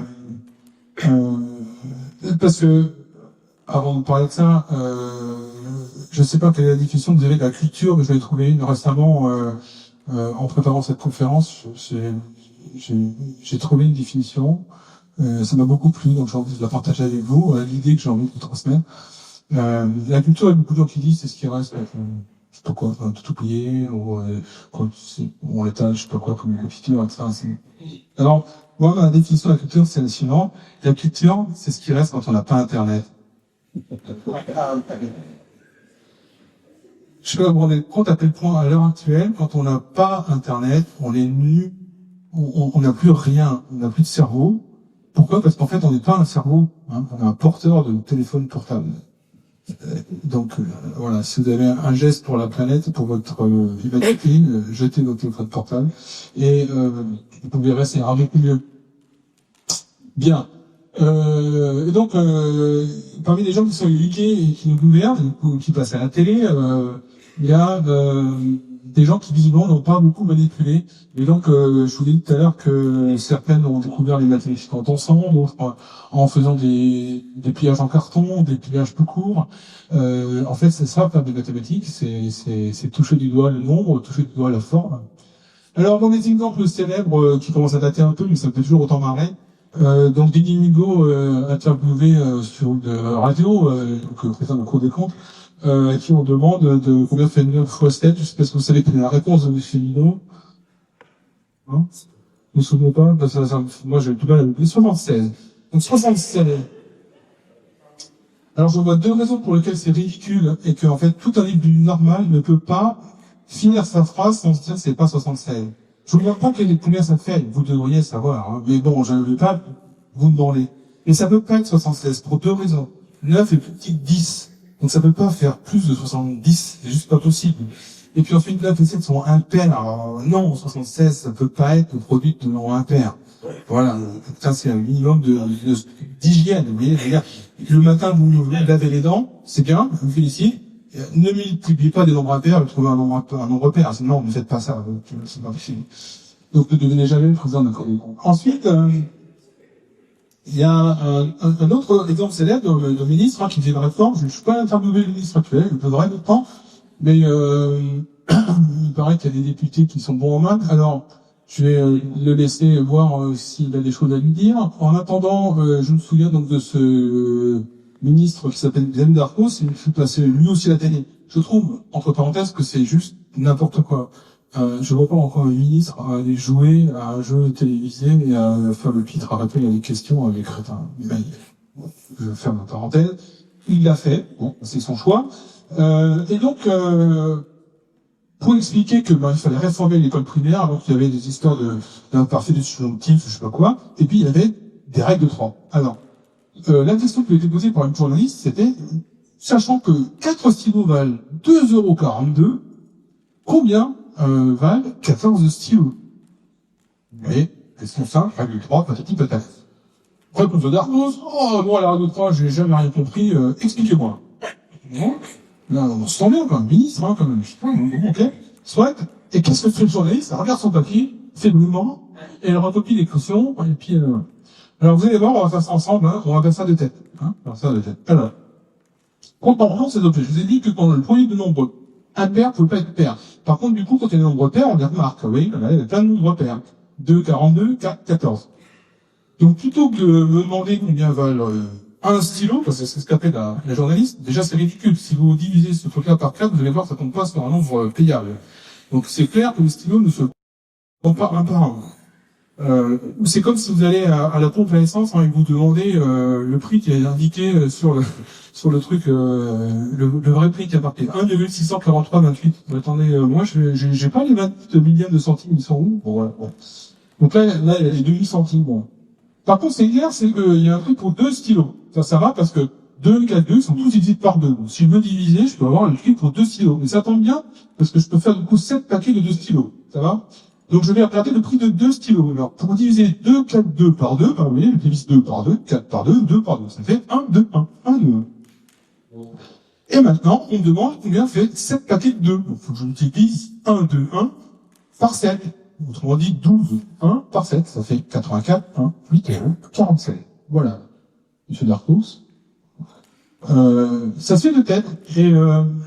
Et je trouve incroyable, en fait, qu'il y ait tellement peu de pratique de ces questions-là. Donc ça, c'est la règle de 3. Donc quand un ministre C'est règle 3, c'est sur, je sais pas moi, la valeur pour une retraite, par exemple. Comment c'est calculé? C'est pareil, pour un mec qui sait pas ce que c'est qu'une règle 3? Moi, ça me fait peur, en fait. Ça me fait très peur. Et donc, je pense que la pratique du sens réel, du sens concret, c'est-à-dire c'est pas la question de savoir combien de milliards, parce que moi je sais pas comment ça fait 6 milliards. Hein. On me dit, les enseignants, taisez-vous, c'était un peu comme quand j'étais au CP, on m'avait mis une scotch sur la bouche, on m'avait dit, toi tu vas arrêter de parler, toi. Là, on me dit, on vous donne 500 millions. Ouais, mais 500 millions, on est combien? Et pour combien de temps? Et combien de fois? En fait, quand vous regardez, ça fait 3 baguettes, quoi. 3 baguettes sur le mois, en fait, ce qu'il nous a proposé. Donc voilà, on revalise nos retraites à 3 baguettes par mois. Super. Dis donc, alors effectivement, quand on est beaucoup, ça fait 500 millions. Oui, beaucoup. Bref. Donc tout ça, c'est des pourcentages. Et je trouve que quand on perd le sens du réel, ben, on ne sait plus ce qu'on fait, on ne sait plus ce qu'on dit, on ne sait plus ce qu'on calcule. Et ce que j'ai essayé de vous montrer, c'est que ben, les gens qui ont pratiqué la danse, les gens qui ont pratiqué le patron, les gens qui ont fait la couture, eh ben, ils savent faire des maths, en fait. Et ils savent faire des maths et ils n'ont pas trouvé une longueur de fil de 1 million de mètres. Vous voyez, ah bah tiens, tu peux demander une petite bobine du supermarché, s'il te plaît, j'ai besoin d'un million de mètres. Ouais. Non, sinon je te fais une régression, je te fais le point à 0,003, donc finalement ça sera 2 mètres. Ouais, ah, d'accord. Bon. Calculer, ça a un sens en fait. Et pour moi, c'est vraiment ces choses-là que je trouve importantes quand on se demande à quoi ça sert la culture. Ça sert à rien, évidemment, ça sert à rien. Je veux dire, vous n'allez pas repartir plus intelligent parce que vous savez que 14 stylos, ça vaut 8,47 €. D'accord, on est d'accord qu'on s'en fout en fait. Et c'est à force de ne jamais le faire, c'est à force de demander à votre téléphone portable de faire la multiplication de place, à force de, etc., que vous ne saurez plus rien faire du tout, en fait. C'est ça le truc. C'est qu'à force de faire que des choses qui sont utiles, on finit par ne plus savoir rien faire du tout. Et c'est ça qui est grave. Il faut accepter de faire des choses qui ne servent à rien. Parce que ça sert, en fait, c'est juste, la gymnastique, c'est l'hygiène, en fait. C'est l'hygiène du cerveau. Et quand on a un cerveau, on essaie de le garder en état. Ça me semble important. Et je trouvais étonnant que, par exemple, on interdise aux gens de penser. Non, mais là, on va faire une réforme et on se la fait en 2 semaines. Bon, allez, 8 jours, ça suffira. Moi, 2 jours. Alors, écoute, là, je commande un café, puis je te sors le texte. Ok, super, voilà. Ben non, la vie de millions de gens dépend de ça. C'est pareil pour des gens qui ont joué avec la presse. C'est pas normal qu'on laisse faire des choses à des gens qui travaillent à la nanoseconde. Vous savez qu'à l'heure actuelle, la finance travaille à la nanoseconde. D'accord? Pour faire 1 million de dollars, il suffit d'être à la bonne nanoseconde, au bon moment, au bon endroit. Et pouf! Voilà, c'est la bascule. Ouais, mais ça, il y en a des nanosecondes par seconde, mais par mois et par, hein. Et du coup, on met sur la paille des millions de gens, parce qu'il y avait juste plusieurs millions de secondes, de nanosecondes en 20 secondes. Hein, super. Ouais, voilà. Donc, j'aimerais qu'on donne du sens. Alors, on peut se poser plein de questions en maths, et même à un degré élémentaire. Vous voyez, par exemple, est-ce que quand j'ai 2 et 2, ça fait 4? Est-ce que c'est quand je dis et, c'est plus ou c'est multiplié? Hein, 2 et... D'ailleurs, 2 et 2, ça fait 22. Vous savez bien, en fait. Et donc, savoir, est-ce qu'on fait l'addition et multiplication? Est-ce que la situation à laquelle on pense est une situation additive ou multiplicative? Bon, par exemple, je vais dire que j'insiste un peu, mais les points, ça s'ajoute ou ça se multiplie? En fait, c'est rien du tout ça. Je vous ai dit, les pourcentages, ça s'additionne pas. Donc, en fait, à partir du moment, et c'est ça le problème en mathématiques, c'est que la plupart du temps, les gens qui ont fait un rejet des mathématiques n'ont qu'un seul verbe. C'est égal. Il n'y a plus qu'un seul verbe en maths, c'est égal. Et c'est un traumatisme d'ailleurs, parce que vous pouvez plus vous exprimer. Vous voyez, la poésie, il y a plus de verbes que ça. En maths, quand on a fait un petit rejet sur les maths, le seul verbe qu'on maîtrise, qu'on est capable de sortir, c'est égal. Alors du coup, il faut trouver un truc, quoi. Et donc, tiens, il y avait 2 bouteilles d'eau, et puis 2 personnes avec un quelque chose. Ça fait 4. 4 fois. Je sais pas, il y avait 2 et 2, quoi. Vous voyez? Et c'est le sentiment de panique que vous pouvez lire dans les copies de collégiens, etc. De gens qui sont tellement terrorisés par le fait qu'il faille répondre quelque chose, et que, en fait, il faut surtout pas penser pour répondre quelque chose, parce que, en fait, dès qu'on réfléchit, on se dit que c'est évidemment pas ça, quoi, qu'il fallait répondre. Vous voyez. Mais comme on nous demandait de répondre, eh ben, on sort un truc. Et alors, ça ressemble pour moi à l'astrologie. Vous voyez. C'est, vous sentez comment, je sais pas, moi, la croissance du 440 pour après un gros... J'ai dit un peu... ça va. Alors, dans les autres trucs qui me font marrer, c'est 1 plus 8, 2 plus 7, 3 plus 6 et 4 plus 5. J'ai pas besoin de les calculer pour savoir que c'est la même chose. Et ça, je trouve ça rigolo. C'est-à-dire qu'on n'est pas obligé d'avoir la réponse, on n'est pas obligé de faire une opération pour comprendre que les choses sont pareilles. On peut raisonner, et c'est ça l'algèbre, en fait, en enlevant et en retranchant les choses, en retranchant l'additionnement des choses de l'objet. Par exemple, pour passer de 1 plus 8 à 2 plus 7, je rajoute 1 à 1, et j'enlève 1 à 8. Donc, comme j'ai enlevé autant que j'ai rajouté, en fait, ça fait la même chose. Et j'ai pas besoin de nommer 9 pour savoir que 1 plus 8, c'est 2 plus 7. Et c'est même plutôt malin de ne pas le nommer. Parce que ça permet de penser, eh bien, deux objets différents, vus finalement sous deux angles, un même objet, vu sous deux angles différents, sans lui donner un nom qui sera un nom qui engloberait le tout. C'est-à-dire dire qu'on peut penser la diversité. Un même objet peut être différent, et c'est pas la peine de le nommer. Est-ce qu'il y a un truc qui est mieux que l'autre? Vous voyez? Est-ce que je me définis comme mathématicien, comme homme, comme nantais, comme français, comme qu'est-ce que je peux être d'autre, bavard, provocateur, je ne sais pas. Pourquoi j'aurais besoin de définir? Je suis tout ça à la fois, en fait. Et il n'y a pas besoin d'avoir une réponse. Et puis je termine avec 1 plus 1 égale 2, parce que 1 plus 1 égale 2, pour moi c'est l'amour, en fait. Hein, c'est bientôt à Saint-Valentin. C'est quand 1 plus 1 ne fait plus 2, hein, que peut y avoir des soucis, mais des fois c'est quand 1 plus 1 font 2, quand justement les gens se séparent, que c'est grave. Des fois 1 plus 1 c'est plus sympa quand ça fait que 1, en fait. Ça dépend ce qu'on compte. Oui, donc ça n'a pas de sens, en fait, ce genre de choses, dans la vraie vie, quand on n'a pas prêté un sens à tout ça. Je vais terminer rapidement pour vous dire ce que je fais à part ça dans ma vie. Donc je fais pas mal de maths couplées à la danse. Donc on a monté une pièce sur une pièce de Beckett, les danses sur ce qu'on appelle les codes de Gray, et ça donne une espèce de bordel comme ça à gauche. Mais on sait pas aussi bien peindre que ça. Donc on fait des choses un peu plus élémentaires, mais Beckett avait donné des consignes chorégraphiques pour qu'une pièce de danse se passe pour Arte, en fait. Et il s'est rendu compte qu'il n'y arrivait pas. Et nous, on a utilisé des mathématiques, tout d'abord pour vérifier qu'effectivement c'était mathématiquement impossible de le faire, et ensuite de montrer que les contraintes qu'il avait imposées aux 4 danseurs, en fait, elles étaient réalisables pour 5 danseurs. Donc on a monté la pièce dont Beckett avait rêvé, mais avec un danseur de plus, une danseuse pour une danse.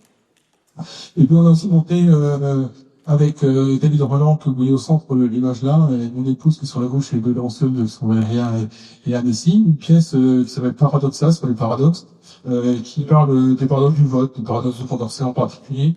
Vous savez que le paradoxe de Condorcet dit la chose suivante: il y a une seule façon de voter qui respecte l'unanimité. Si tout le monde est d'accord, c'est d'accord qu'on fait ça. La monotonie, c'est-à-dire, c'est pas un truc qui est rasoir, c'est juste dire que si jamais vous votez pour quelqu'un, ça peut pas lui nuire. Mais ce que je veux dire, vous pouvez pas voter, par exemple, je ne sais pas moi, vous pouvez faire une stratégie, par exemple, pour devenir président de la République en faisant voter pour machin, pour l'unir après, vous voyez, pour l'avoir au deuxième tour, être sur deux dates, par exemple, vous voyez, un truc comme ça. Donc vous pouvez avoir une partie de votre électorat qui vote pour les personnes que vous voulez pas, mais juste pour que ce soit au deuxième tour et qu'en fait après, voilà. Donc vous vous demandez quelles sont les stratégies, quelles sont les méthodes de vote qui réduisent ça. Donc on n'a aucun intérêt à voter pour quelqu'un si pour une autre raison que pour de façon positive. Et deux, si on est tous d'accord, alors on vote ça. La seule façon de faire, ça s'appelle la dictature. Ça correspond à prendre un bulletin et à décider que le bulletin de celui qu'on a élu comme dictateur et le bulletin qui l'emporte. Il n'y a pas d'autre façon de faire. Ce qui veut donc dire, C'est par Condorcet, montré par Condorcet, donc c'est quelqu'un qui a réfléchi à tout ça pendant la Révolution, hein, qui a quand il est mort, hein, il était rattrapé par la montagne. Et il était girondin. Et donc, ce que ça veut dire, c'est qu'en fait, quel que soit le système de vote, il y a des stratégies de vote. Et donc, ça serait bien qu'on réfléchisse de temps en temps à comment on vote. Par exemple, les Irlandais votent avec un autre système que nous. Les Irlandais ont, depuis quelques années maintenant, des présidentes. Oui, ça n'est jamais arrivé, ça. Est-ce que ça a un lien avec un système de vote? Je ne sais pas, mais en tout cas, on pourrait réfléchir à ça. Comment on vote. Voilà. Pour clore, j'ai une bibliographie, si ça vous intéresse, que j'ai raconté. Hein, je vous engage à lire. Il y a une biographie d'Adam Byron qui s'appelle Adam, la beauté des nombres, écrite par Catherine Dufour. Le collectif donc Georgette Sand qui a écrit Ni vu ni connu. Je vous ai lu un extrait des femmes et la science de Gérard Chazal. Je dois avoir dans ma valise là-bas les écrits de Florence Nightingale, d'Elisabeth Banater, qui s'appelle Midi, de Michel Aulin ici, et puis vous pouvez aussi aller sur le site Images des mathématiques, voir une partie de ce que j'ai raconté aujourd'hui. Et je voudrais donc terminer par un palimpseste de Gabriel Celaya, qui dit, donc c'est une poésie que j'ai apprise quand j'étais petit, quand j'étais au collège. Poesia parla il povero, poesia necessaria come il pan che cada dia, volere che rimus 13 veces por minuto. C'est à peu près la même chose que ce qui est écrit en dessous, en remplaçant mathématiques par poésie. Et donc je vous lis avec le mot mathématique, parce que je trouve ça plus porteur pour moi. Mathématiques pour le pauvre, mathématiques nécessaires, comme le pain quotidien, comme l'air dont nous avons besoin, 13 fois par minute. Voilà, merci beaucoup.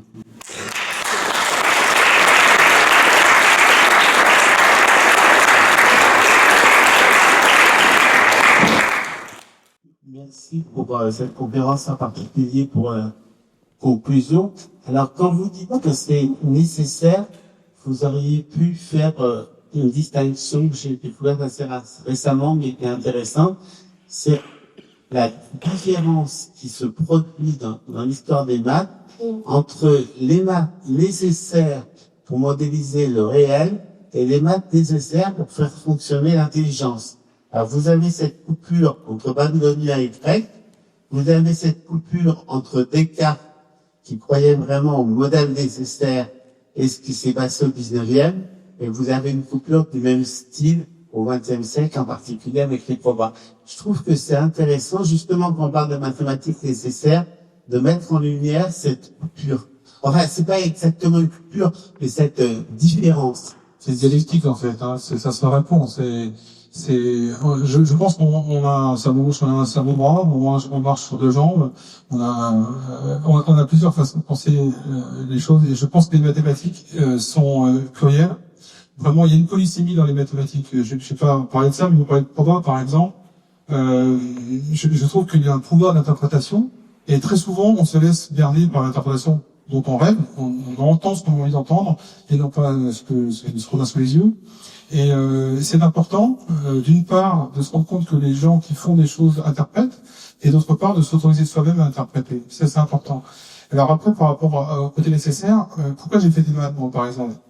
Sinon, je serais mort, je pense. J'étais malheureux dans ma vie, mes parents se sont séparés, en fait, et si j'avais pas fait des mathématiques, je serais devenu fou.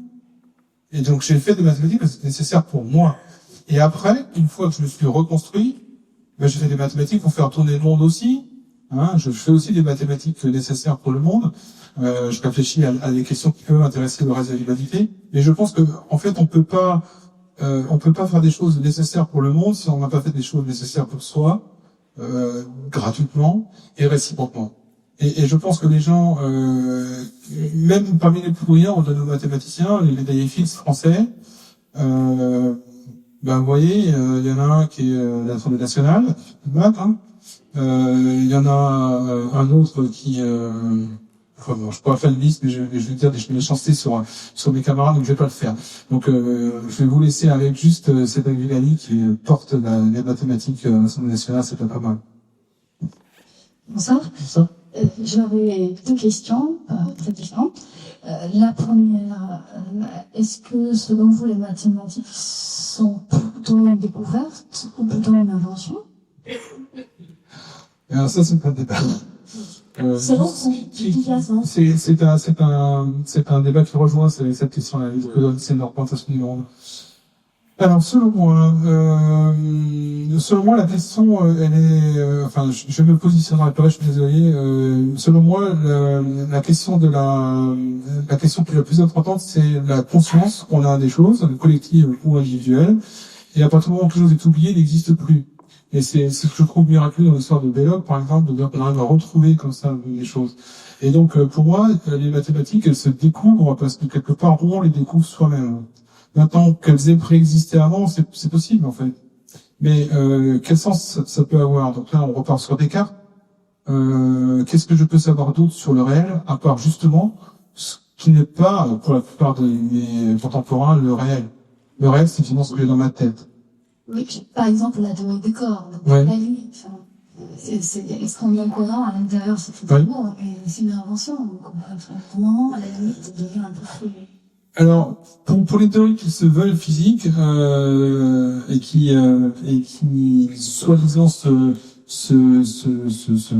s'ancrent sur le paradigme on va dire de falsification de Kuhn, ben oui, on devrait pouvoir valider la théorie des cordes, on pourrait la valider. Dans la réalité, vu où on est incapable, pour l'instant en tout cas, de produire une expérience qui la valide et qui l'affirme.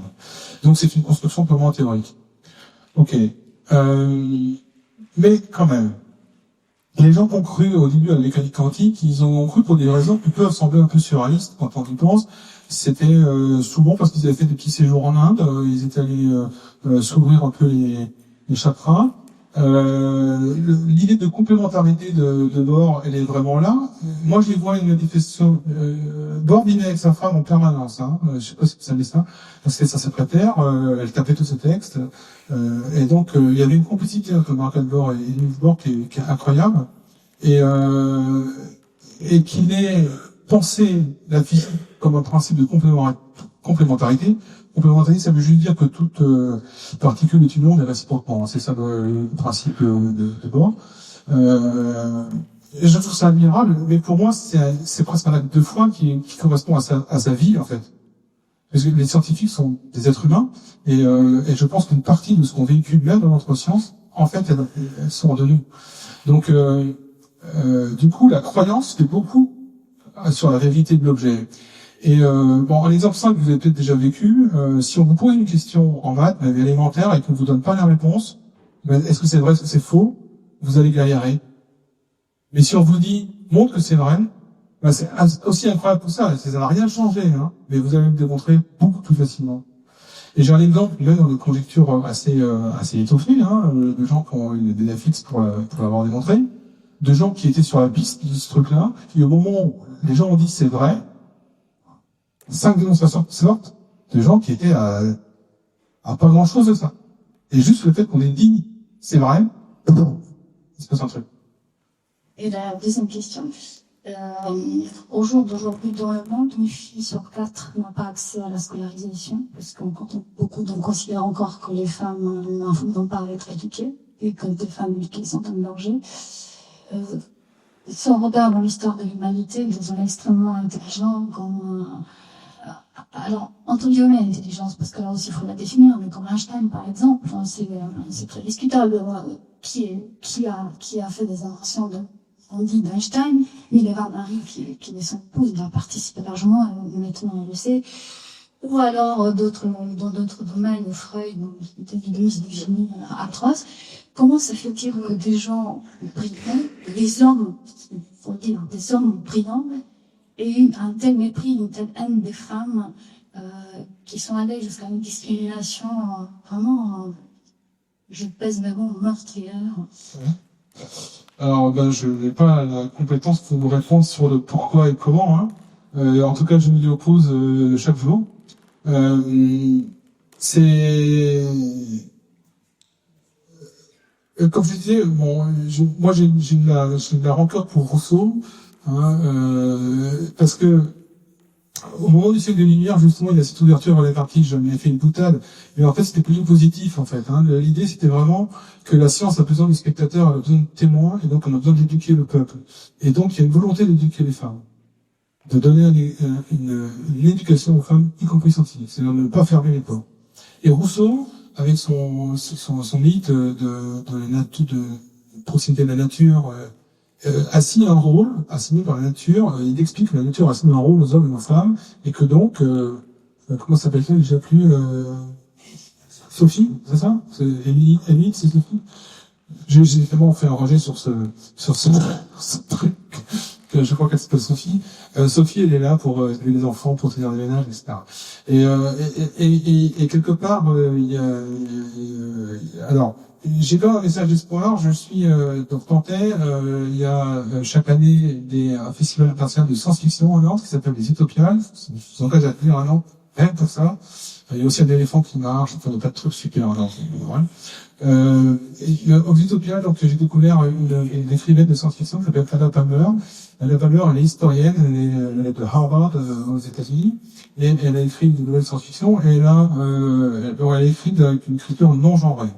Et donc, j'ai essayé de discuter sur ce qu'elle pensait de ces choses-là. Et elle dit, en fait, pour répondre à votre question, alors, la question que j'avais posée, c'était celle-là, c'est pourquoi les femmes ont été effacées de l'histoire quand même elles ont contribué. Donc, c'est pas tout à fait la même question pour l'autre. Mais je pense que ça participe. C'est-à-dire qu'à partir du moment où il n'y a pas de modèle, on a du mal à créer finalement, à penser finalement cette éducation et cette universalité de l'éducation. Donc, je me demandais pourquoi les femmes ont été effacées, elle me dit que c'était pas vrai. Et qu'en fait, c'est des cycles.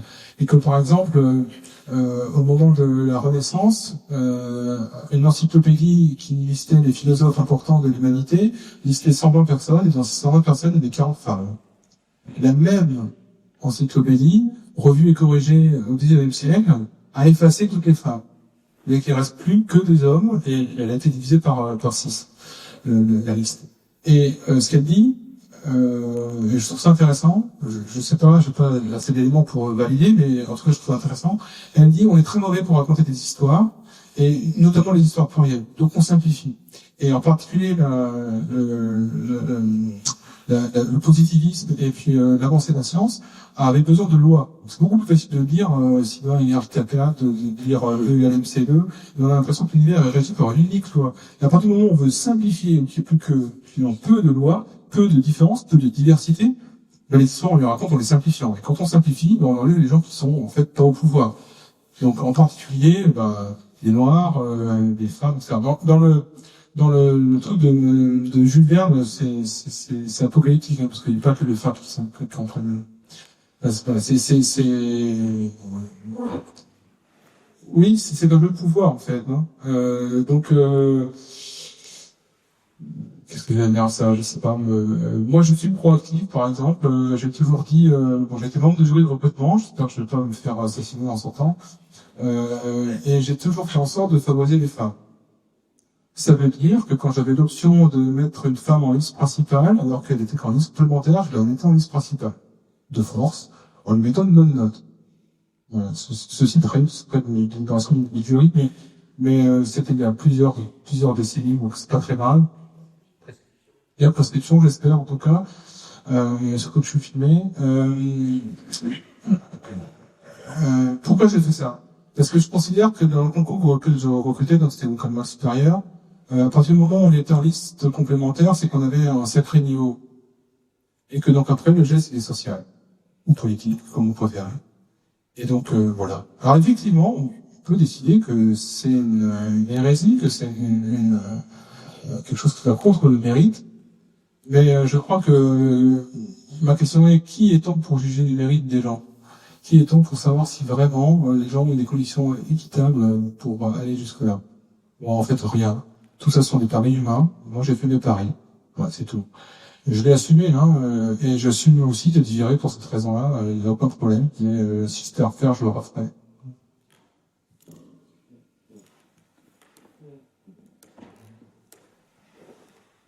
Allez, il faut peut-être d'autres mains. Et ceux qui ont déjà posé des questions peuvent en reposer aussi. Merci pour tous ces éclairages.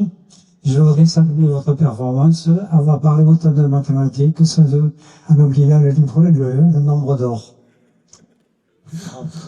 Merci d'abord pour le compliment. Et alors, par rapport au nombre d'or, en fait, si vous regardez, j'en ai quand même un petit peu parlé, mais évidemment, il faut aller le chercher. En fait,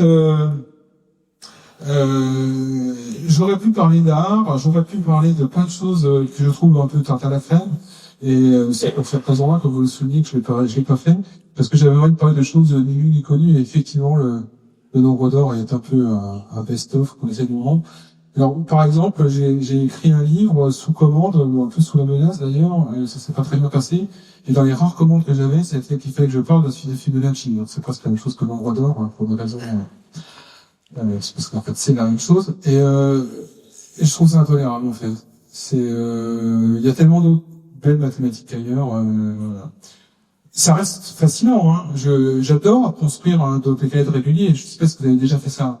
Parce qu'en fait, on me donne le nombre d'or pour faire ça. Tiens, si je peux vous faire ça. Pour ça, vous aurez le nombre d'or une fois.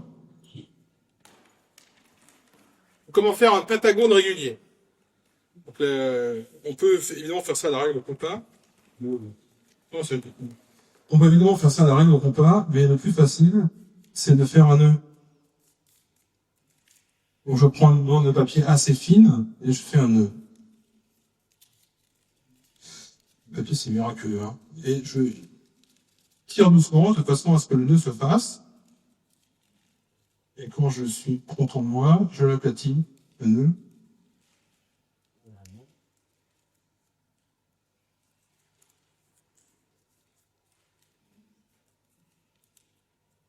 Et ça fait un pentagone régulier.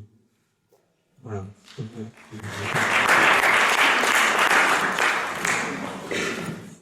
Voilà. Et je préfère celui-là à un 60 de 5 sur 2, personnellement.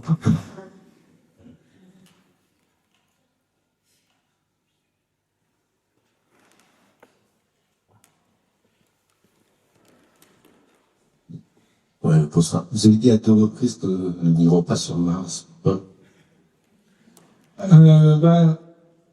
Dans le film Hidden Figures, en fait, la personne qui vérifie les calculs, c'est une calculatrice noire, donc qui a des capacités en géométrie analytique, et ça veut tout simplement dire, à l'heure actuelle, qu'elle est capable de calculer des équations des cosinus et des sinus, hein, essentiellement, simplement avec un certain nombre de reports de cosinus et de sinus. Je ne sais pas si vous savez comment ça a été mesuré le méridien de la Terre.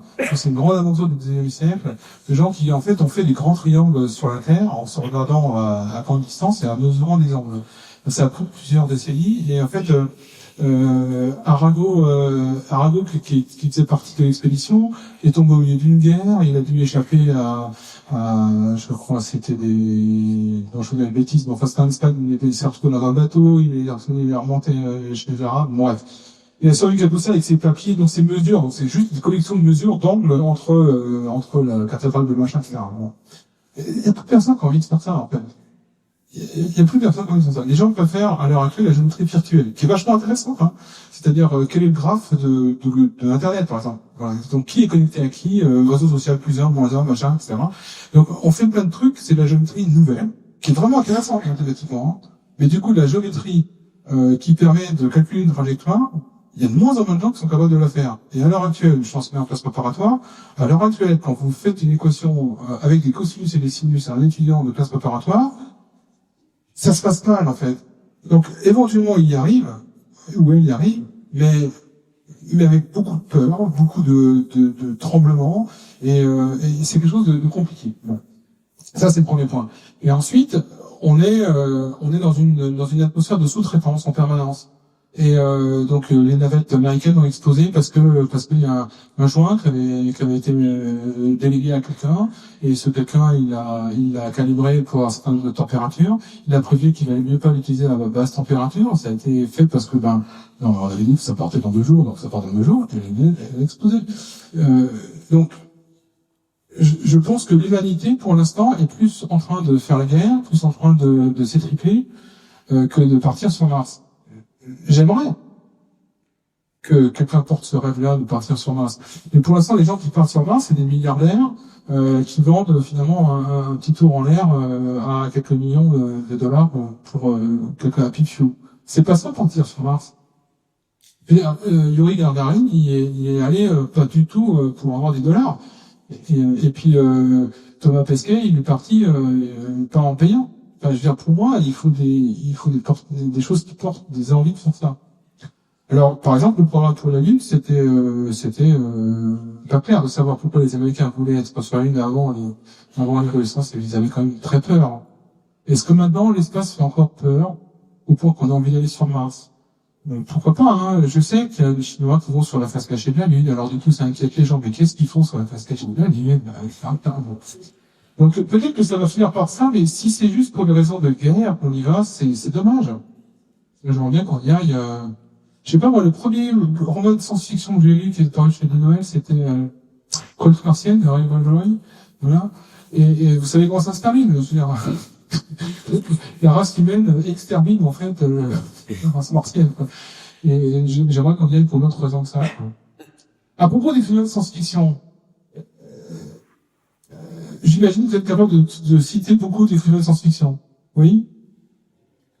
Est-ce que vous en citez des écrivains de science-fiction majeur? C'est plus dur, hein? Non, c'est pas une interro, hein.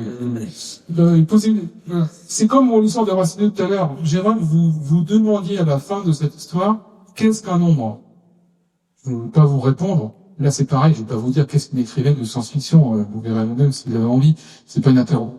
Mais, demandez-vous, comment se fait-il qu'on connaisse aussi peu d'écrivaines de science-fiction, alors qu'il y en a quand même qui sont sacrément bien, et qui écrivent vraiment très bien, et de style vraiment très différent de ce qu'on a pu lire ailleurs. Voilà. Je vais juste faire un peu de pub, donc sur Adapameur, je vous l'ai dit tout à l'heure.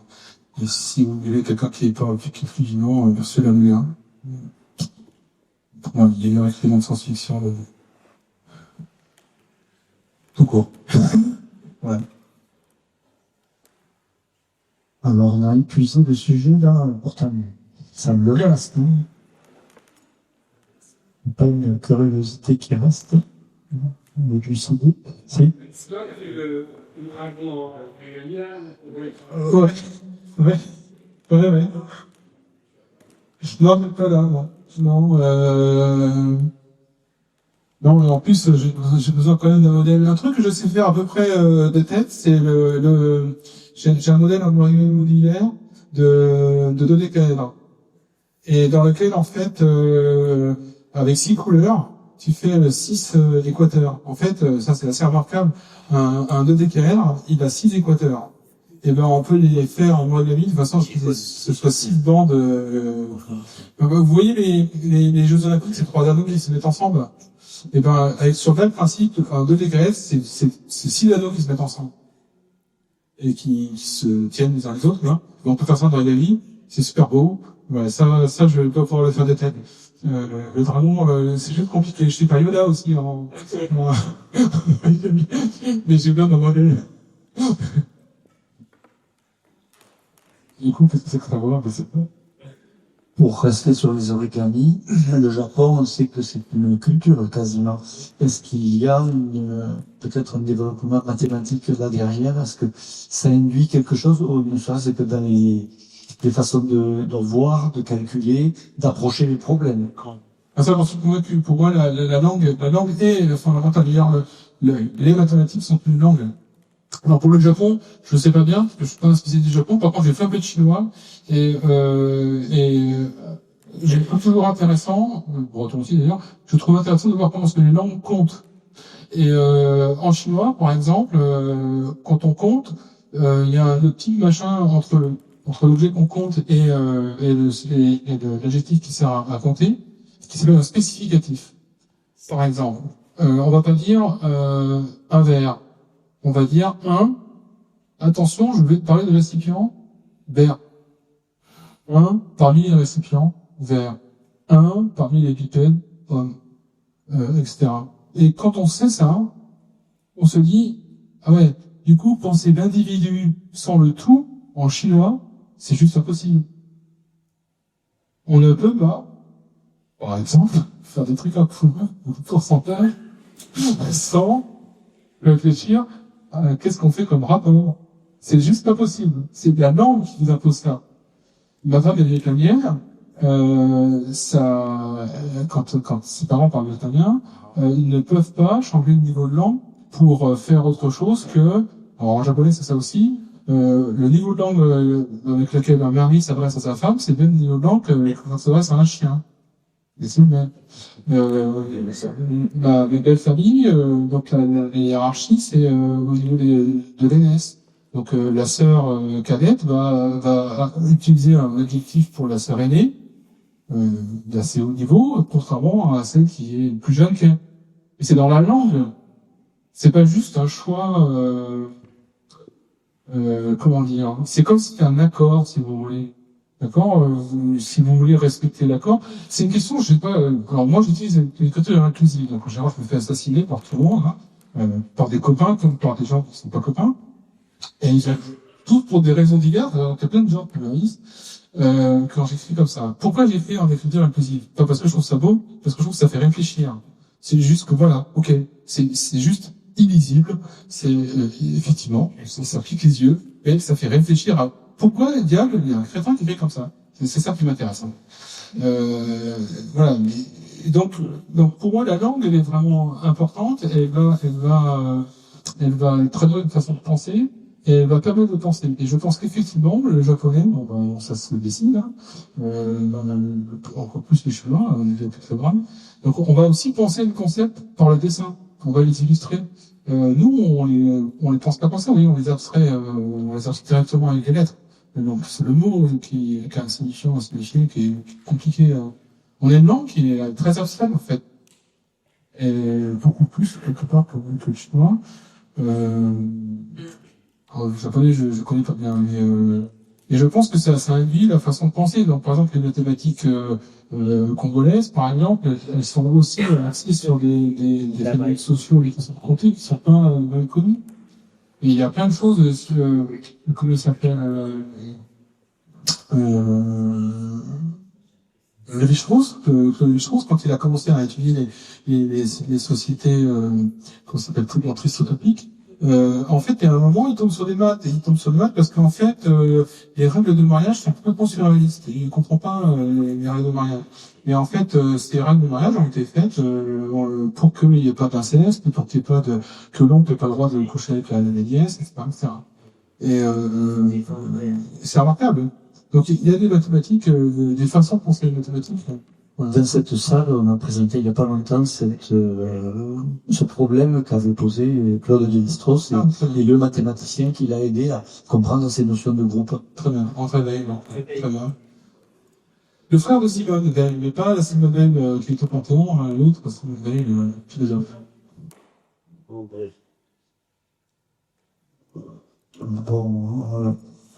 Bernard. Qu'est-ce que vous pensez de travail comme de roman comme Le Monde des Nonas? Ah, donc moi j'ai beaucoup, oui, c'est mon époque en fait. Donc oui, j'ai beaucoup apprécié. Je trouve que ce sont des styles qui posent des questions en fait sur l'être humain. Mais puis bon, que ce soit Van Gogh, que ce soit Zemmour, c'est des gens qui ont écrit dans le but de questionner quelque part notre réalité et notre façon de penser et donc de proposer des systèmes logiques complets. Moi, je trouve ça intéressant. Après, honnêtement, ça m'a nourri en tant qu'adolescent. Mais quand j'ai découvert, même il n'y avait pas photo. Hein. Si vous n'avez pas lu Le Margot de la nuit, si vous n'avez pas lu, je sais pas, posséder, allez le lire. C'est juste des questionnements sur l'unité qui sont d'une profondeur, voilà, que j'ai pas retrouvé ailleurs. Même si j'ai adoré Arthur C. Clarke aussi, pour des raisons aussi hier. C'est des systèmes logiques, mais qui sont, désignalisés, un peu. Peut-être que je relis en fait, mais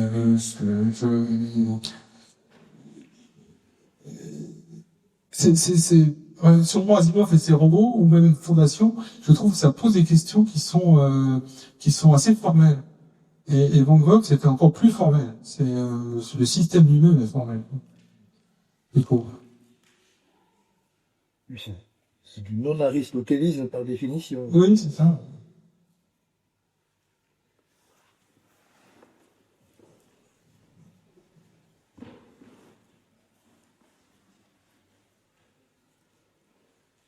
Bonsoir. Je me demandais, est-ce que de nos jours, on peut encore faire des maths, de la recherche même scientifique, juste pour le plaisir de la découverte? Est-ce qu'il n'y a pas, je sais pas, on ne demande pas juste est-ce qu'il y a un intérêt derrière, toujours dans cette logique de, pas de rentabilité, mais si, ça peut être de rentabilité. Alors, pouvoir en quel sens? Professionnellement, tu veux dire? Oui. Est-ce que c'est possible? Est-ce qu'on n'est pas contraint? Est-ce qu'on est encouragé? Non, il n'y a pas d'encouragement à ça. C'est effectivement pire que ça. Il y a besoin de faire des dossiers en permanence, etc. Mais après, justement, moi, je prétends que j'arrive à faire des mathématiques et à en faire pour moi au passage. C'est-à-dire qu'il y a toujours la possibilité de s'échapper. Et en fait, c'est pas complètement nouveau. Quand on était au XVIIe siècle, des gens comme Kepler partaient faire des maths. En fait, en ayant des sponsors, enfin, seulement des mécènes, bon, voilà, il était obligé quelque part de saluer le prince, de le remercier, etc., etc. Et donc, à cette époque-là, la façon de remercier, c'était d'utiliser des thèmes astrologiques. Donc, Kepler, le grand astronome, s'il a eu des sous pour sa recherche, c'est parce qu'il avait des thèmes astrologiques. Et le pire, c'est que comme ils ont été bons, il a eu des sous. Tu vois. Et à côté de ça, il y avait des gens qui étaient nobles, donc par exemple Tycho Brahe était un noble danois, et lui il s'était payé son matériel. Donc à l'heure actuelle, je vais dire, en fait oui on peut, par exemple Mark Zuckerberg. Donc peut-être qu'effectivement, si tu payes le prix de d'abord spoiler le reste de la planète et de faire tout pour ta poche, tu pourras peut-être faire des notes après, sans avoir de compte à rendre à qui que ce soit. C'est une façon de faire. Il y a un court pamphlet de Fernando Pessoa qui s'appelle Le banquier anarchiste, je sais pas si vous connaissez ça, qui raconte ça. En fait, c'est un banquier donc le plus terriblement versé vers l'argent et l'appauvrissement des autres, qui prétend qu'il est anarchiste et dit que la seule façon d'être libre, finalement, c'est d'avoir montré de pousser les autres à la révolte. Et donc lui il dit moi j'ai ma liberté et t'as qu'à prendre la tienne. Et bon. Donc, pour répondre à ta question de façon un peu plus sérieuse et moins provocatrice, je pense que c'est la communauté mathématique, c'est son rôle, et elle doit le prendre, elle doit l'assumer. Je pense qu'en ce moment, elle le fait pas très bien, de revendiquer que non, elle ne veut pas obéir aux ordres, que oui, elle veut définir son propre objectif. Mais ça demande une attitude collective. Et le collectif, il est mis à mal en ce moment dans la société, en France bien d'ailleurs, on a du mal à raisonner en collectif. Or, le point qui est important pour moi dans le collectif, c'est de se rendre compte que même un parasite est important. Même quelqu'un que nous, on juge comme étant un parasite, est important. La question, c'est à quel point il tue le système ou pas. Ça, c'est important aussi de se demander à quel moment il faut réagir. Il y a des moments où les arbres vont pas bien enlever leurs parasites. Il y a des fois, enlever les parasites, ça te coûte trop cher en énergie, ça te coûte trop cher pour plein de raisons. Et ça n'a aucun intérêt, en fait. Et donc, par exemple, pour te donner un exemple qui est peut-être plus proche de toi, je fais partie des gens qui recrutent des élèves de terminale pour rentrer en classe préparatoire. Et mes collègues veulent absolument recruter les meilleurs. Qu'est-ce que ça veut dire recruter les meilleurs? Moi, je prétends qu'il y a un prérequis avant d'être le meilleur, c'est-à-dire avoir des bonnes notes, c'est d'avoir un cerveau. Et ça se voit pas dans le résultat. Et le cerveau, pour moi, il doit être alimenté, c'est-à-dire qu'il doit te nourrir en envie, et il doit te nourrir en capacité de longue distance, parce que la prépa, ça dure longtemps, etc., etc. Et ça, à force de jauger juste des bulletins sur lesquels on espère avoir des 19 partout, parce que c'est ça qu'on a, hein, nous, on a un grand lycée un peu moins bien côté de terre, mais on a un grand lycée, et ça veut dire que concrètement, les personnes qui sont classées millièmes dans notre liste, ils ont 18 de moyenne dans toutes les disciplines. Donc ça, c'est le millième. Voilà, donc il y a 150 places chez nous. Hein, voilà, donc c'est juste ridicule. Donc, ça n'a pas de sens de dire, ouais, lui, 18,2, regarde, le 17,9, la honte, moins 18, ça me connaît. Ça n'a pas de sens. Donc, il faut les regarder autre chose. Et donc, pour revenir à la recherche en mathématiques, pour moi, c'est pareil. Dire que on évalue la recherche en maths par le volume d'un papier, par ce qu'on va rendre utile à tel laboratoire pharmaceutique ou je sais pas, c'est une hérésie. C'est-à-dire qu'il y a un moment, effectivement, on a besoin de sous pour vivre, ok, on en a besoin, donc il faut faire en même temps des choses. De temps en temps, on fait des choses pour se nourrir. Et puis, le reste du temps, on fait ce qu'il faut pour pouvoir faire des maths.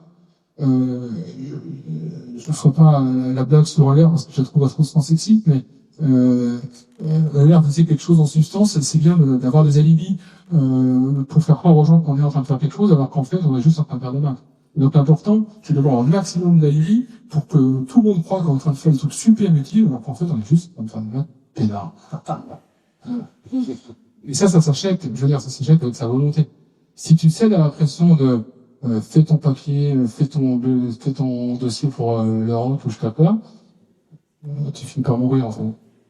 En fait, j'ai un autre message du même type. C'est, je pense qu'on est tous sous pression, on est tous avec des contraintes qui sont en fait contradictoires. On est tous sous des injonctions contradictoires en permanence. On nous demande de faire plein de choses, ou faire plus avec moins, faire plus avec moins cher, etc. Ça en fait que des injonctions contradictoires en permanence. Bon, ben moi je suis quand je suis face à une contradiction, j'en déduis que je peux faire ce que je veux. C'est bien parce que justement, on me demande des choses qui sont contradictoires, que du coup, je peux faire ce que je veux, y compris ce qui ne m'a pas été demandé. Et c'est bien parce que, j'essaie d'expliquer à mes étudiants, c'est bien parce que votre prof de maths vous demande un devoir pour demain, que votre prof de physique vous demande aussi, que le prof de philo, j'aimerais bien que vous lisiez 3 heures en plus, que le prof d'anglais, j'aimerais bien que l'actualité soit un peu mieux perçue en langue anglaise, que vous pouvez, vous, décider d'aller au théâtre. C'est bien parce que justement, ça n'a aucun sens que vous pouvez faire ce que vous voulez. Et j'enjoins tout le monde à penser comme ça. Vous verrez, la vie est beaucoup plus cool. Est-ce qu'on va terminer sur cette idée en vous remerciant? Ah, il y a une question. On ne bouge pas. C'est pas une question, c'est juste une constatation. En vous entendant parler, je fais dans ma tête un parallèle avec Aurélien Moirot, et je trouve que vous avez un fonctionnement qui est très semblable, et comme je l'admire beaucoup, et je merci.